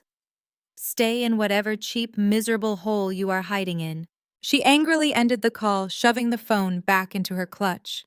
She took a deep, shuddering breath, smoothed down the front of her flashy gold dress, and pasted her fake radiant smile right back onto her face. She pushed through the swinging doors and confidently re-entered the glittering ballroom, completely ready to rejoin her adoring audience. She had absolutely no idea that her venomous voicemail had just been delivered to a custom encrypted cell phone currently sitting in the cup holder of a luxury vehicle outside. While the fake celebration continued inside, the atmosphere outside the main entrance of the Grand Azure shifted rapidly. The crisp night air carried a sudden electric tension. The valet staff, accustomed to handling wealthy guests with casual efficiency, suddenly snapped to rigid attention. A highly coordinated fleet of 4 massive, heavily tinted black SUVs turned off the main downtown avenue and glided smoothly up the sweeping circular cobblestone driveway. The vehicles moved with synchronized predatory precision, coming to a sharp halt directly under the massive, brightly lit hotel awning. The valet captain rushed forward instantly, recognizing the intimidating signature of absolute corporate power. Before he could reach the lead vehicle, the heavy doors swung open. Attorney Harrison Caldwell stepped out first. He wore a razor-sharp midnight blue tailored suit projecting pure, ruthless legal dominance. Immediately following Caldwell, 6 men and women stepped onto the cobblestones. They wore dark blue windbreakers featuring bright yellow letters printed boldly across the back. FBI. The federal agents moved with silent efficiency, rapidly securing the immediate perimeter. Finally, the rear door of the lead SUV opened. The valet captain lowered his head respectfully as I stepped out of the vehicle. I most definitely did not wear a plain, cheap black uniform. I absolutely did not quietly use the service entrance. The ultimate undeniable trap was fully set, and it was finally time to step inside and absolutely destroy them. I walked straight through the massive gold-plated revolving doors of the Grand Azure, my head held high and my posture projecting absolute dominance. I was not wearing the cheap plain black server uniform my mother had demanded. Instead, I wore a custom, breathtaking $20,000 Ely Saab evening gown. It was crafted from deep midnight navy silk that cascaded elegantly behind me, catching the brilliant lobby light with intricate hand-stitched silver beadwork. It was the kind of garment that did not just speak of wealth. It screamed of untouchable generational power. My hair was styled to flawless perfection, and a pair of diamond drop earrings framed my face. I looked like the absolute apex predator my father had always known I could be. Attorney Caldwell walked perfectly in step to my right, his presence a silent guarantee of the legal devastation we were about to unleash. Behind us, the federal agents moved with tactical, quiet precision, fanning out to secure the hotel lobby and seal every possible exit route. Mr. Harrington, the highly anxious general manager, rushed forward to meet me, his hands clasped nervously in front of his tailored suit. "Are we ready, Mr. Harrington?" I asked, my voice echoing smoothly against the imported Italian marble walls. "Everything is perfectly aligned exactly to your specifications, Miss Williams," he replied, bowing his head respectfully. "The event is at its peak. The entire congregation is present." "Excellent. "Open the doors," I commanded. We approached the towering carved mahogany doors of the grand ballroom. Inside, the muffled sound of a lively string quartet and the obnoxious booming laughter of Darius' fake corporate associates filled the air. Mr. Harrington signaled 2 hotel staff members. They grabbed the heavy brass handles and pulled the massive doors wide open simultaneously. The effect was instantaneous and completely catastrophic. I stepped into the grand ballroom, stepping right onto the polished dance floor, right under the brilliant cascading light of the central crystal chandelier. The string quartet, noticing the sudden authoritative disruption at the main entrance, faltered and stopped playing entirely. The loud, boastful conversations died in people's throats. Within 5 seconds, a heavy, suffocating silence dropped over the entire crowded room. Hundreds of heads turned in unison. Hundreds of eyes widened in sheer, unadulterated shock. Standing at the elevated head table, Chloe was in the middle of taking a sip of expensive vintage champagne. When her eyes locked onto me, her jaw went entirely slack. The delicate crystal flute slipped right out of her manicured fingers. It hit the hardwood floor with a sharp, violent crash, sending champagne and glass shards flying across the dance floor. But nobody moved, nobody breathed. They were staring at the family scapegoat, the woman who had supposedly been fired, evicted, and rendered completely destitute, now standing before them, radiating a level of luxury and power that made Chloe's gaudy white dress look like cheap costume jewelry. The paralyzing silence was finally broken by the sound of rapid, aggressive footsteps. Mama B pushed violently through a cluster of shocked church elders. Her gold-sequined dress flashed under the lights as she stormed directly toward me. Her face was contorted into a mask of pure, ugly panic and furious indignation. She marched right up to me, raising her hand as if she intended to grab my arm and physically drag me out of the room. "What in the world do you think you are doing?" Mama B hissed, her voice a harsh, venomous whisper, desperate to avoid echoing across the silent room. She looked me up and down, her eyes widening as she took in the obvious, undeniable cost of my gown and diamonds. Her brain simply could not process the reality standing right in front of her. "Where did you rent that dress? Did you steal it? I told you to go to the loading dock and put on a uniform. You are intentionally trying to sabotage your sister tonight. Get out of here right now before you completely ruin her event and embarrass this family." I did not take a single step back. I did not flinch. I simply looked down at the hand she had raised toward my arm. "If you touch me, Beatrice, I will have you arrested for assault before you can even blink," I stated, my voice completely devoid of any familial warmth.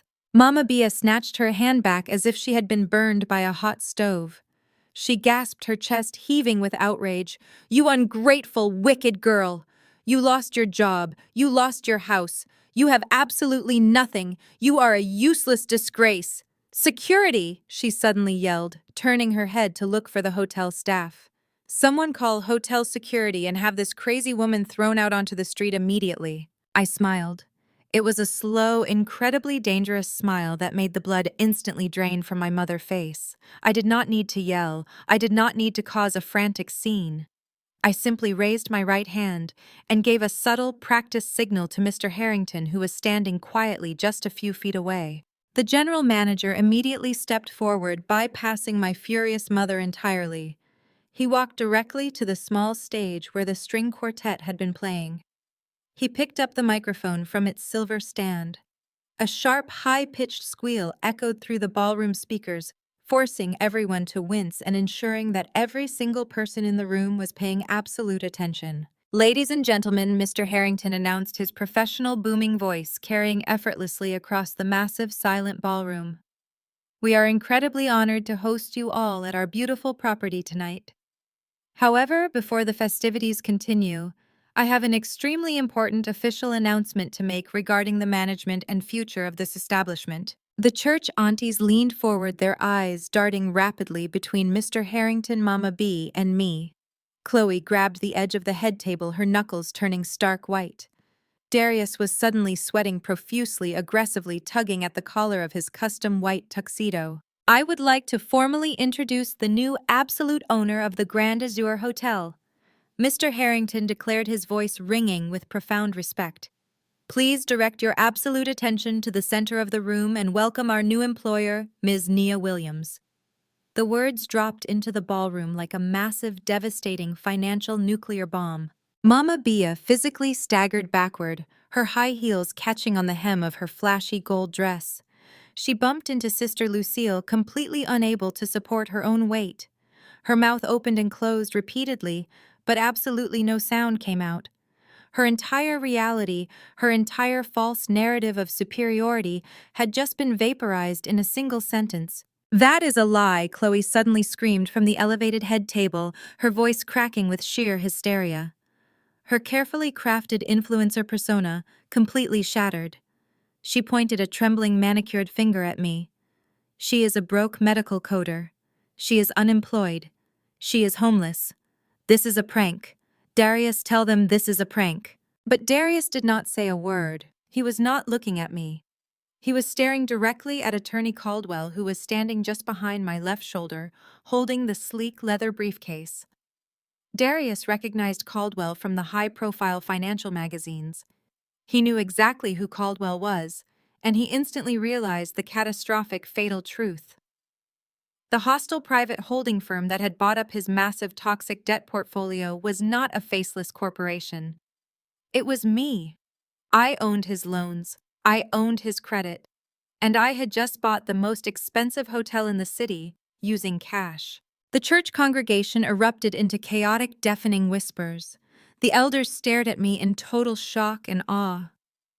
The narrative Mama B had aggressively pushed for 34 years was completely dead. The daughter she had labeled a failure was standing in a $20,000 gown, being formally announced as a hospitality titan by a hotel manager who bowed to her. I looked directly at Chloe, my expression a mask of pure, untouchable authority. "This is not a prank, Chloe," I said, my voice carrying clearly without a microphone. "I bought this entire building yesterday afternoon in a rapid all-cash acquisition. I own the lobby, I own the penthouse, and I currently own the floor you are standing on." I shifted my gaze to Mama B, who was hyperventilating, clutching her chest, as if she were having a heart attack. "You told me to use the service entrance," I reminded her, my tone laced with cold, surgical precision. "But an owner never uses the back door to enter her own property. I am not here to serve you water, Beatrice. I am here to completely dismantle your fraudulent existence." Darius realized the trap had fully sprung. His fight or flight instinct violently kicked in. He knew the unpaid $50,000 catering invoice was the least of his problems. If I had the raw capital to buy the Grand Azure, it meant I had discovered the blind trust. It meant I knew about the forged power of attorney. It meant I knew he had committed massive federal identity theft using my social security number. Darius backed away from the head table, his eyes darting frantically toward the secondary exits. He did not care about his wife. He did not care about the vow renewal. He just wanted to escape before the absolute worst-case scenario became a reality. He turned sharply and bolted toward the heavy side doors near the catering kitchen. He sprinted across the polished floor, pushing past a group of startled church members, desperate to reach the dark, quiet safety of the service hallway. He slammed his hands against the brass push bar of the side doors and shoved them open with aggressive force, launching himself into the corridor. But he did not make it to the exit. Darius slammed violently chest first into a solid, unmoving wall of muscle. He bounced back, staggering and nearly losing his footing on the carpeted floor. He looked up, his breathing ragged, his eyes wide with sheer, unadulterated terror. Standing directly in the doorway, completely blocking his only path of escape, was a tall, incredibly imposing man. The man was not wearing a tuxedo or a server uniform. He was wearing a dark blue windbreaker. Printed in massive, bright yellow letters across his broad chest were 3 distinct, terrifying characters: FBI. The federal agent did not smile. He simply reached to his tactical belt, pulling out a heavy pair of stainless steel handcuffs. "Going somewhere, Mr. Williams?" the agent asked, his voice echoing loudly into the silent ballroom. Darius froze completely. His knees buckled slightly under the overwhelming, crushing weight of federal prosecution. He turned his head slowly, looking back into the ballroom, his eyes searching frantically for a way out. He found me standing perfectly still under the brilliant chandelier, watching his destruction with absolute icy satisfaction. The trap had snapped completely shut, and there was absolutely nowhere left for the parasite to run. The federal agent standing in the doorway did not move an inch. He stared down at Darius, an impenetrable wall of law enforcement. Darius slowly backed away from the exit, his pristine white tuxedo suddenly looking like a prison uniform in the harsh reality of the moment. His panicked eyes locked onto me. I stood perfectly still under the massive crystal chandelier, feeling the absolute undeniable power of total control. I did not raise my voice. I did not need to shout to establish my dominance.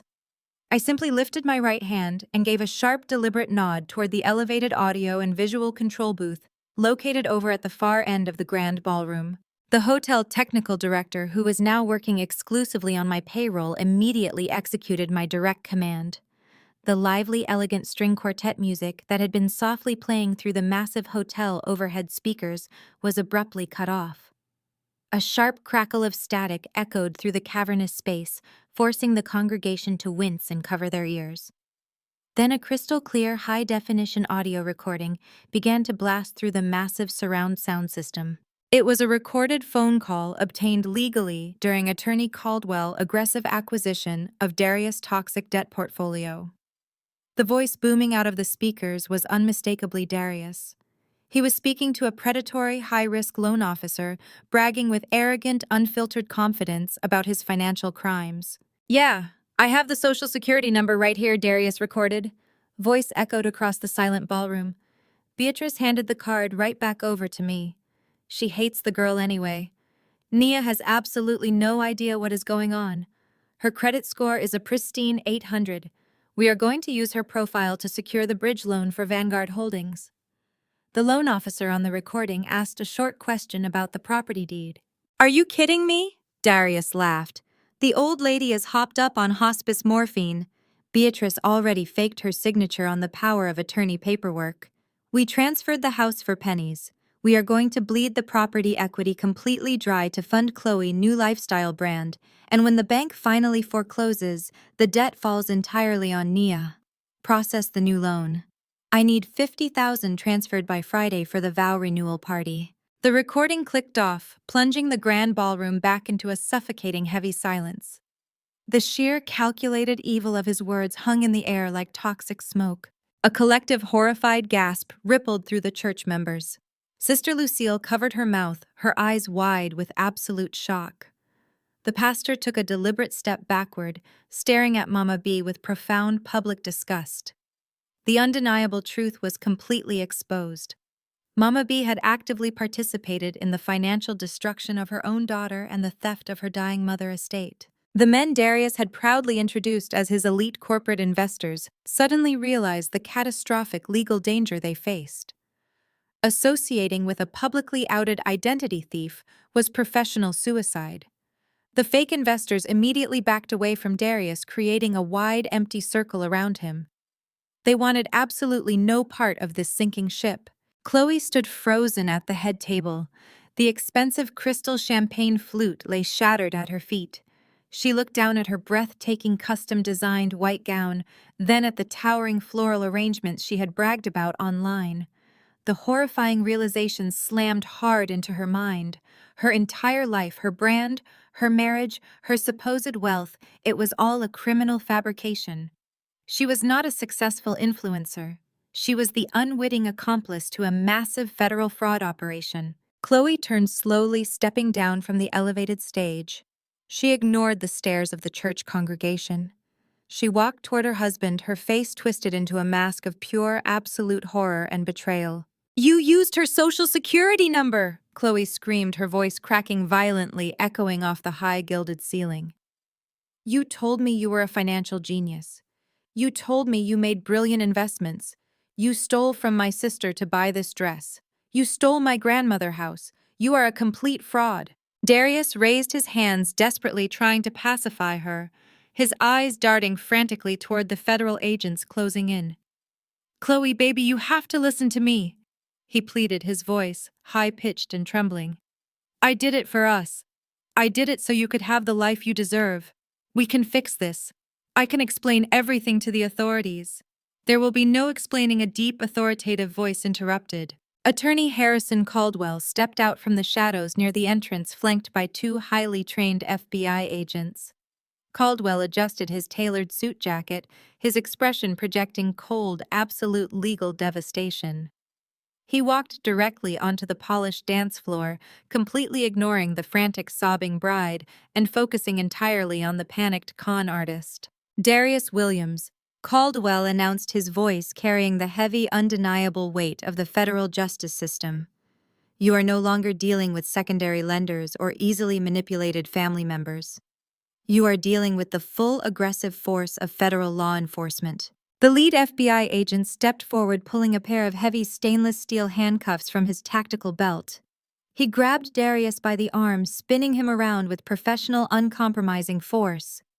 Darius let out a pathetic, startled yelp as the agent slammed him face first against one of the massive gold leaf columns supporting the ballroom ceiling. Darius Williams, the federal agent, declared loudly, ensuring every single person in the room could hear the charges perfectly.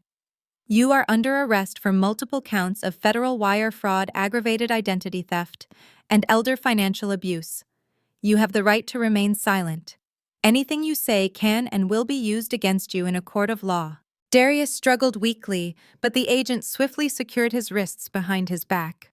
The sharp metallic click of the handcuffs echoing in the silent room was the most satisfying sound I had ever heard. The pristine white tuxedo he had chosen specifically to flaunt his fake wealth was now pressed hard against the cold marble. He was completely stripped of his arrogant facade, reduced instantly to a fully terrified, apprehended criminal. Chloe collapsed. Her knees buckled beneath the massive weight of her crystal-encrusted gown, and she hit the hardwood floor hard. She did not try to stand up.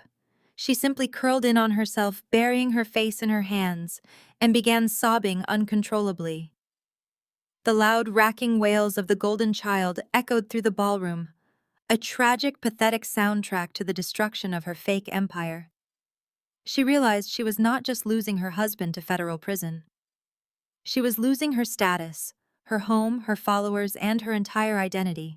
I stood perfectly still, watching the scene unfold with deep, unwavering satisfaction. I had not laid a single hand on them. I had not engaged in a screaming match. I had simply used their own malicious greed to weave a financial noose, and Darius had eagerly, blindly wrapped it around his own neck. But the absolute pinnacle of the night, the moment that truly cemented my complete victory, was watching the total breakdown of the woman who had orchestrated my lifetime of suffering. Mama Bia was hyperventilating near the catering entrance. The church aunties who had praised her just an hour ago were now actively backing away from her, whispering furiously amongst themselves. The pristine, holy reputation she had meticulously maintained for decades was completely obliterated. She had been publicly exposed as a thief, a liar, and a bad mother who willingly sacrificed one daughter to fund the other. Desperation completely consumed her. Mama B stumbled forward, her gold sequin dress catching the light as she lunged wildly toward the senior pastor of the Greater Hope Tabernacle. She grabbed his arm with trembling, frantic hands, her eyes wide with genuine madness. "Pastor, you must help us!" Mama Bia screamed. "You must pray for us right now. This is a spiritual attack. The devil has entered this room. The devil has taken over my family. Please, Pastor, raise your hands and command the devil to leave this place immediately. We walk in righteousness. You must rebuke this evil." The pastor looked down at her hands, clutching his sleeve. He did not raise his hands in prayer. He offered no comforting scripture. He simply reached over, firmly detached her trembling fingers from his suit jacket, and took a deliberate step away from her. The rejection was absolute, silent, and incredibly devastating. I watched Darius march toward the exit in handcuffs, his head hanging low. I watched Chloe weeping uncontrollably on the floor amidst shattered crystal. I watched Mama B desperately begging a silent pastor to save her from the consequences of her malicious actions. The massive financial trap had finally snapped shut. The legal execution was absolutely flawless tonight. I stepped forward, leaving the protective shadow of Attorney Caldwell and the federal agents. The rhythmic, sharp clicking of my heels on the polished hardwood floor echoed like a gavel striking a judge block. The crowd parted for me instantly. The church aunties, the deacons, and the fake socialites shrank back, pressing themselves against the edges of the ballroom. Nobody wanted to be caught in the direct path of my absolute unchecked authority. I walked slowly, deliberately, straight toward the catering entrance, where my mother was still desperately clinging to the shredded remnants of her holy reputation. Mama Bia watched me approach. Her breathing was frantic, her chest heaving under the tight, flashy gold sequins of her evening gown. She looked at the federal agents leading Darius through the lobby doors. She looked at the horrified faces of her precious congregation. Then she looked at me. I could see the exact, precise moment her survival instinct overrode her monumental pride. Her mind rapidly processed the undeniable reality of the situation. I was no longer the broke, unemployed daughter she could banish to the basement. I was the sole owner of the most luxurious hotel in the city, standing in a $20,000 gown, commanding the complete attention of federal authorities. Mama Bia immediately attempted a spectacular, desperate pivot. She frantically wiped the smeared mascara from her eyes, plastering a fragile, trembling smile onto her face. She stepped away from the disgusted pastor and rushed toward me, holding her arms out as if she were preparing to embrace a beloved, deeply cherished child returning from a long journey. Nia, baby Mama Bia, cried out, her voice pitching into a hysterical, sickeningly sweet tone that made my stomach churn. Oh, praise the Lord. You are rich. You are incredibly wealthy. I knew God was going to bless you. You have to help us right now. You have to use your money to bail Darius out of this terrible misunderstanding. The banks made a mistake and the authorities are confused. Please, baby, write them a check and fix this. We are family. We have to stick together when the enemy attacks. She reached out to grab my hands.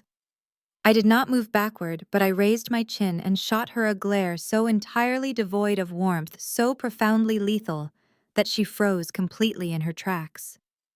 Her hands dropped limply to her sides. The fake, desperate smile instantly vanished from her face, replaced by a deep, primal terror. I let the heavy, suffocating silence stretch out for several agonizing seconds, ensuring that every single member of the Greater Hope Tabernacle congregation was hanging on my every word. I wanted them to hear the unvarnished, brutal truth about the woman who directed their Sunday choir. Family. I repeated, my voice calm, smooth, and surgical. You want to invoke the sacred bond of family tonight, Beatrice? Let us talk about family. Let us talk about the husband you spent 3 decades viciously tearing down. You stood in front of this entire church year after year and called my father a worthless deadbeat. You told everyone who would listen that he abandoned us, that he left us to starve, that he was nothing but a pathetic failure. Mama Bea swallowed hard, her eyes darting nervously toward the listening elders.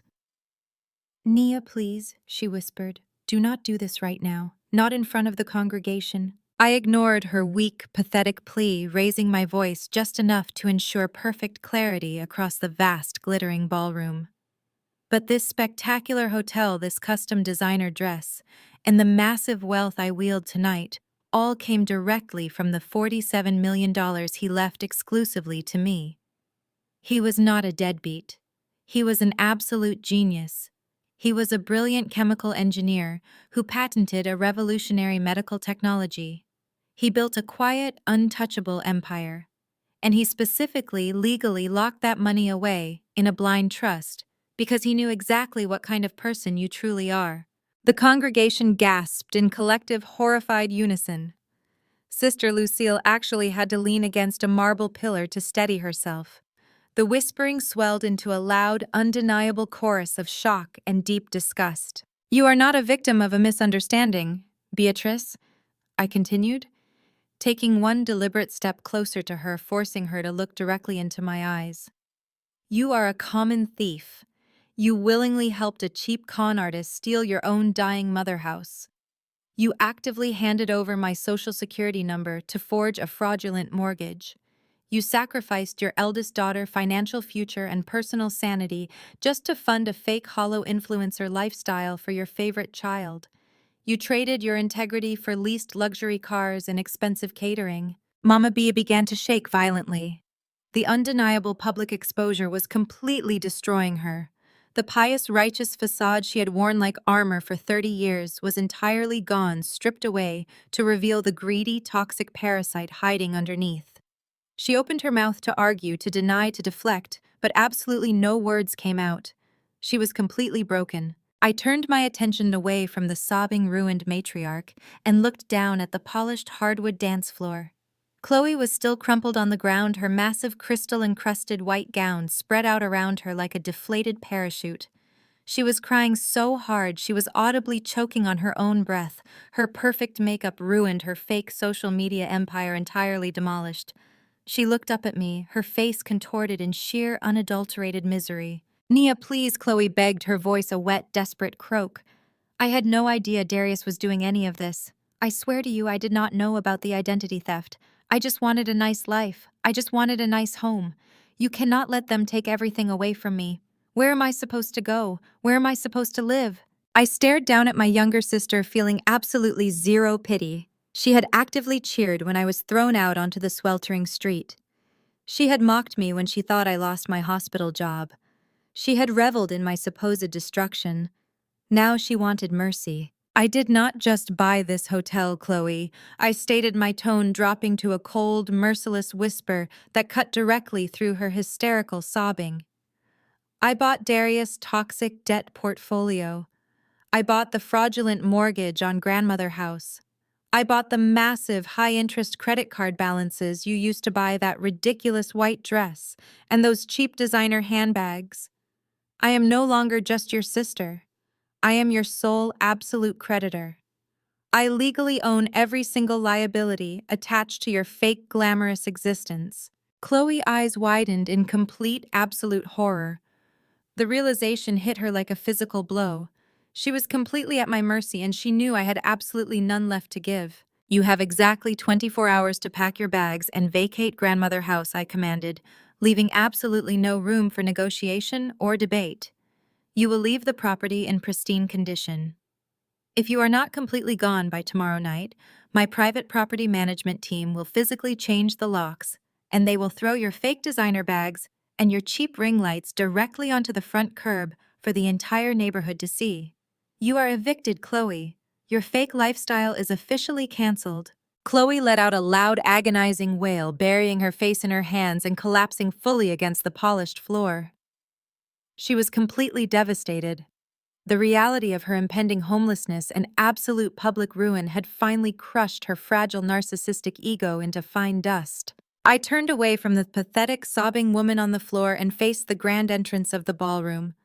I signaled to Mr. Harrington, who had been standing at attention nearby, watching the entire exchange with silent, professional awe. He immediately gestured to his elite, highly trained hotel security team. 4 large, imposing guards in dark suits marched briskly into the center of the ballroom, their expressions stern and uncompromising. "Mr. Harrington," I said, my voice projecting crisp, undeniable authority, "please escort these trespassers off my property immediately. They are no longer welcome at the Grand Azure." "Yes, Ms. Williams," Mr. Harrington replied instantly. He snapped his fingers and the security team moved in. 2 guards approached Chloe, grabbing her firmly by the arms and hoisting her up from the floor. She shrieked and thrashed weakly, her heavy crystal-encrusted gown dragging awkwardly against the hardwood as they marched her aggressively toward the exit. The other 2 guards stepped up to Mama B. She tried to maintain some tiny shred of her crushed dignity, attempting to brush their hands away, but they firmly grasped her elbows and steered her forcefully toward the massive mahogany doors. "You cannot do this to me," Mama B screamed, her voice cracking with pure, unadulterated hysteria, as she was paraded past the staring, disgusted faces of her church congregation. "I am your mother. You hear me? I am your mother. You will burn in hell for this, Nia. You will burn." I stood perfectly still under the brilliant cascading light of the crystal chandelier, watching them being forcibly removed from my majestic property. The entire congregation watched in absolute stunned silence as their beloved choir director and the golden child were humiliatingly marched out of the grand ballroom, crying and screaming like common discarded criminals. The heavy mahogany doors swung shut behind them with a loud, definitive thud, sealing their total, irreversible defeat. The ballroom remained incredibly quiet. The fake corporate investors had already fled. The federal agents had hauled Darius away to a holding cell. The toxic parasitic infection that had plagued my family for decades had been entirely surgically excised. I took a deep, steadying breath, feeling the cool, conditioned air fill my lungs. The massive, beautiful hotel belonged to me. The financial empire my brilliant father had built was completely secure. I had executed the absolute perfect, devastating revenge without throwing a single physical punch. I had simply used the unstoppable, crushing weight of undeniable truth and absolute financial dominance. I turned to Attorney Caldwell, who offered me a rare, highly respectful nod of total approval. The legal and financial execution was entirely flawless. I smiled a genuine, powerful expression of absolute victory and walked gracefully out of the ballroom, ready to claim the spectacular, untouched future that was finally rightfully mine. The weekend passed in a whirlwind of legal filings and media frenzy. The local news cycle aggressively picked up the spectacular collapse of Darius Williams. On Monday morning, a federal judge officially denied his bail request, citing his extensive fraudulent financial network as an extreme flight risk. Darius traded his custom-tailored white tuxedo for a standard-issue orange jumpsuit. Attorney Caldwell confidently predicted he would face a minimum of 15 years in federal prison for aggravated identity theft and wire fraud. The swift, brutal hand of federal justice completely erased his arrogant smirk. Chloe experienced an equally devastating plunge into absolute reality. The moment the federal indictment became public record, her brand sponsorships vanished instantly. Her fake influencer empire shattered into a million irreparable pieces. With her bank accounts frozen and her high-interest credit cards completely revoked, Chloe had absolutely no financial safety net. By the end of the month, the woman who had proudly paraded around in a $20,000 crystal gown was forced to accept a minimum wage retail job at a local discount mall. She spent her days folding cheap clothes under harsh fluorescent lights, completely stripped of her toxic vanity. Mama B faced the most humiliating downfall of all: the absolute scandal of her arrest and the undeniable audio evidence of her elder abuse rocked the Greater Hope Tabernacle to its core. The senior pastor permanently stripped her of her beloved position as the church choir director. The church aunties who once praised her now aggressively shunned her, turning their backs whenever she approached. Completely ostracized from her entire social circle and legally evicted from my property, Mama B was forced to move into a tiny, cramped, rented room with Chloe. The two women who had relentlessly mocked my modest lifestyle were now trapped together in a miserable, suffocating reality of their own malicious making. With the toxic parasites permanently removed from my life, I immediately initiated the total restoration of my grandmother house. I hired a premium high-end contracting firm to carefully reverse the cheap, gaudy renovations Chloe had selfishly started. They repaired the antique wooden bed frame she had shoved into the hallway and restored the classic, beautiful architecture my grandmother had loved so dearly. Walking through the quiet, sunlit rooms of the fully restored house, I felt a profound, overwhelming sense of peace. I had reclaimed my heritage. I had legally secured the physical manifestation of my family history, entirely protecting it from ever being exploited again.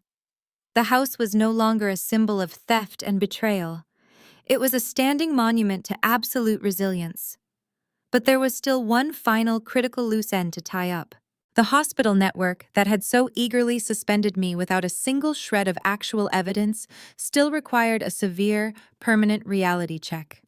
At exactly 8:00 on Monday morning, I walked through the sliding glass doors of St. Jude Medical Center. I did not take the standard elevator to the fourth-floor billing department.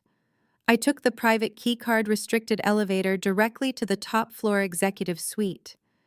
I wore a flawless, sharply tailored emerald green suit that projected sheer, undeniable authority. Caldwell walked perfectly in step beside me, carrying the finalized corporate acquisition portfolio. We bypassed the highly anxious administrative assistant and pushed open the heavy oak doors of the executive boardroom. The room was packed with the senior hospital management team preparing for their weekly strategy meeting. Sitting at the far end of the long mahogany table was Administrator Gregory Evans, the man who had arrogantly stripped me of my employee badge just days prior, was currently staring at a financial memo on his tablet. When the heavy doors swung open, Evans looked up, his face instantly twisting into an expression of indignant fury. Ms. Williams' Administrator Evans barked aggressively, standing up from his chair. "You are currently suspended pending a federal investigation. You have absolutely no authorization to be on this executive floor. I will have security physically remove you from this building right now." I did not stop walking. I moved smoothly and confidently down the length of the massive conference table, my heels clicking sharply against the polished floor. Caldwell handed a thick, legally binding corporate document to the hospital chief financial officer sitting near the front. The financial officer read the first page, and his eyes widened in sheer, unadulterated terror. He looked up at Evans and frantically shook his head. I reached the head of the table. I placed my hands firmly on the back of the heavy leather chairman chair, looking directly into Evans' panicked eyes. "I highly suggest you tell security to stand down, Gregory," I stated, my voice echoing with icy surgical precision. "Unless you want to actively arrest your new boss." Evans froze completely. He looked at the financial officer, who nodded with a grim, defeated expression. The color rapidly drained from Evans' face as the catastrophic realization hit him. The hostile, all-cash corporate takeover I had authorized Caldwell to execute was entirely complete. I had used a tiny fraction of my $47 million trust to purchase a commanding majority shareholder stake in the parent conglomerate that owned this entire hospital network. I pulled out the heavy leather chair and sat down at the head of the table, effectively taking total command of the boardroom. I folded my hands neatly in front of me, staring down the man who had gleefully attempted to destroy my working-class livelihood. Evans collapsed back into his seat, sweating profusely, his arrogant posture completely obliterated. I smiled at him. It was a cold, utterly merciless smile that sealed his professional doom. "Let us talk about my performance review," I commanded smoothly. The ultimate payoff was completely finished today. I had now finally secured my lasting legacy, flawlessly avenged my brilliant father, and methodically dismantled my toxic family, using nothing but sharp intellect, pure patience, and absolute financial dominance forever.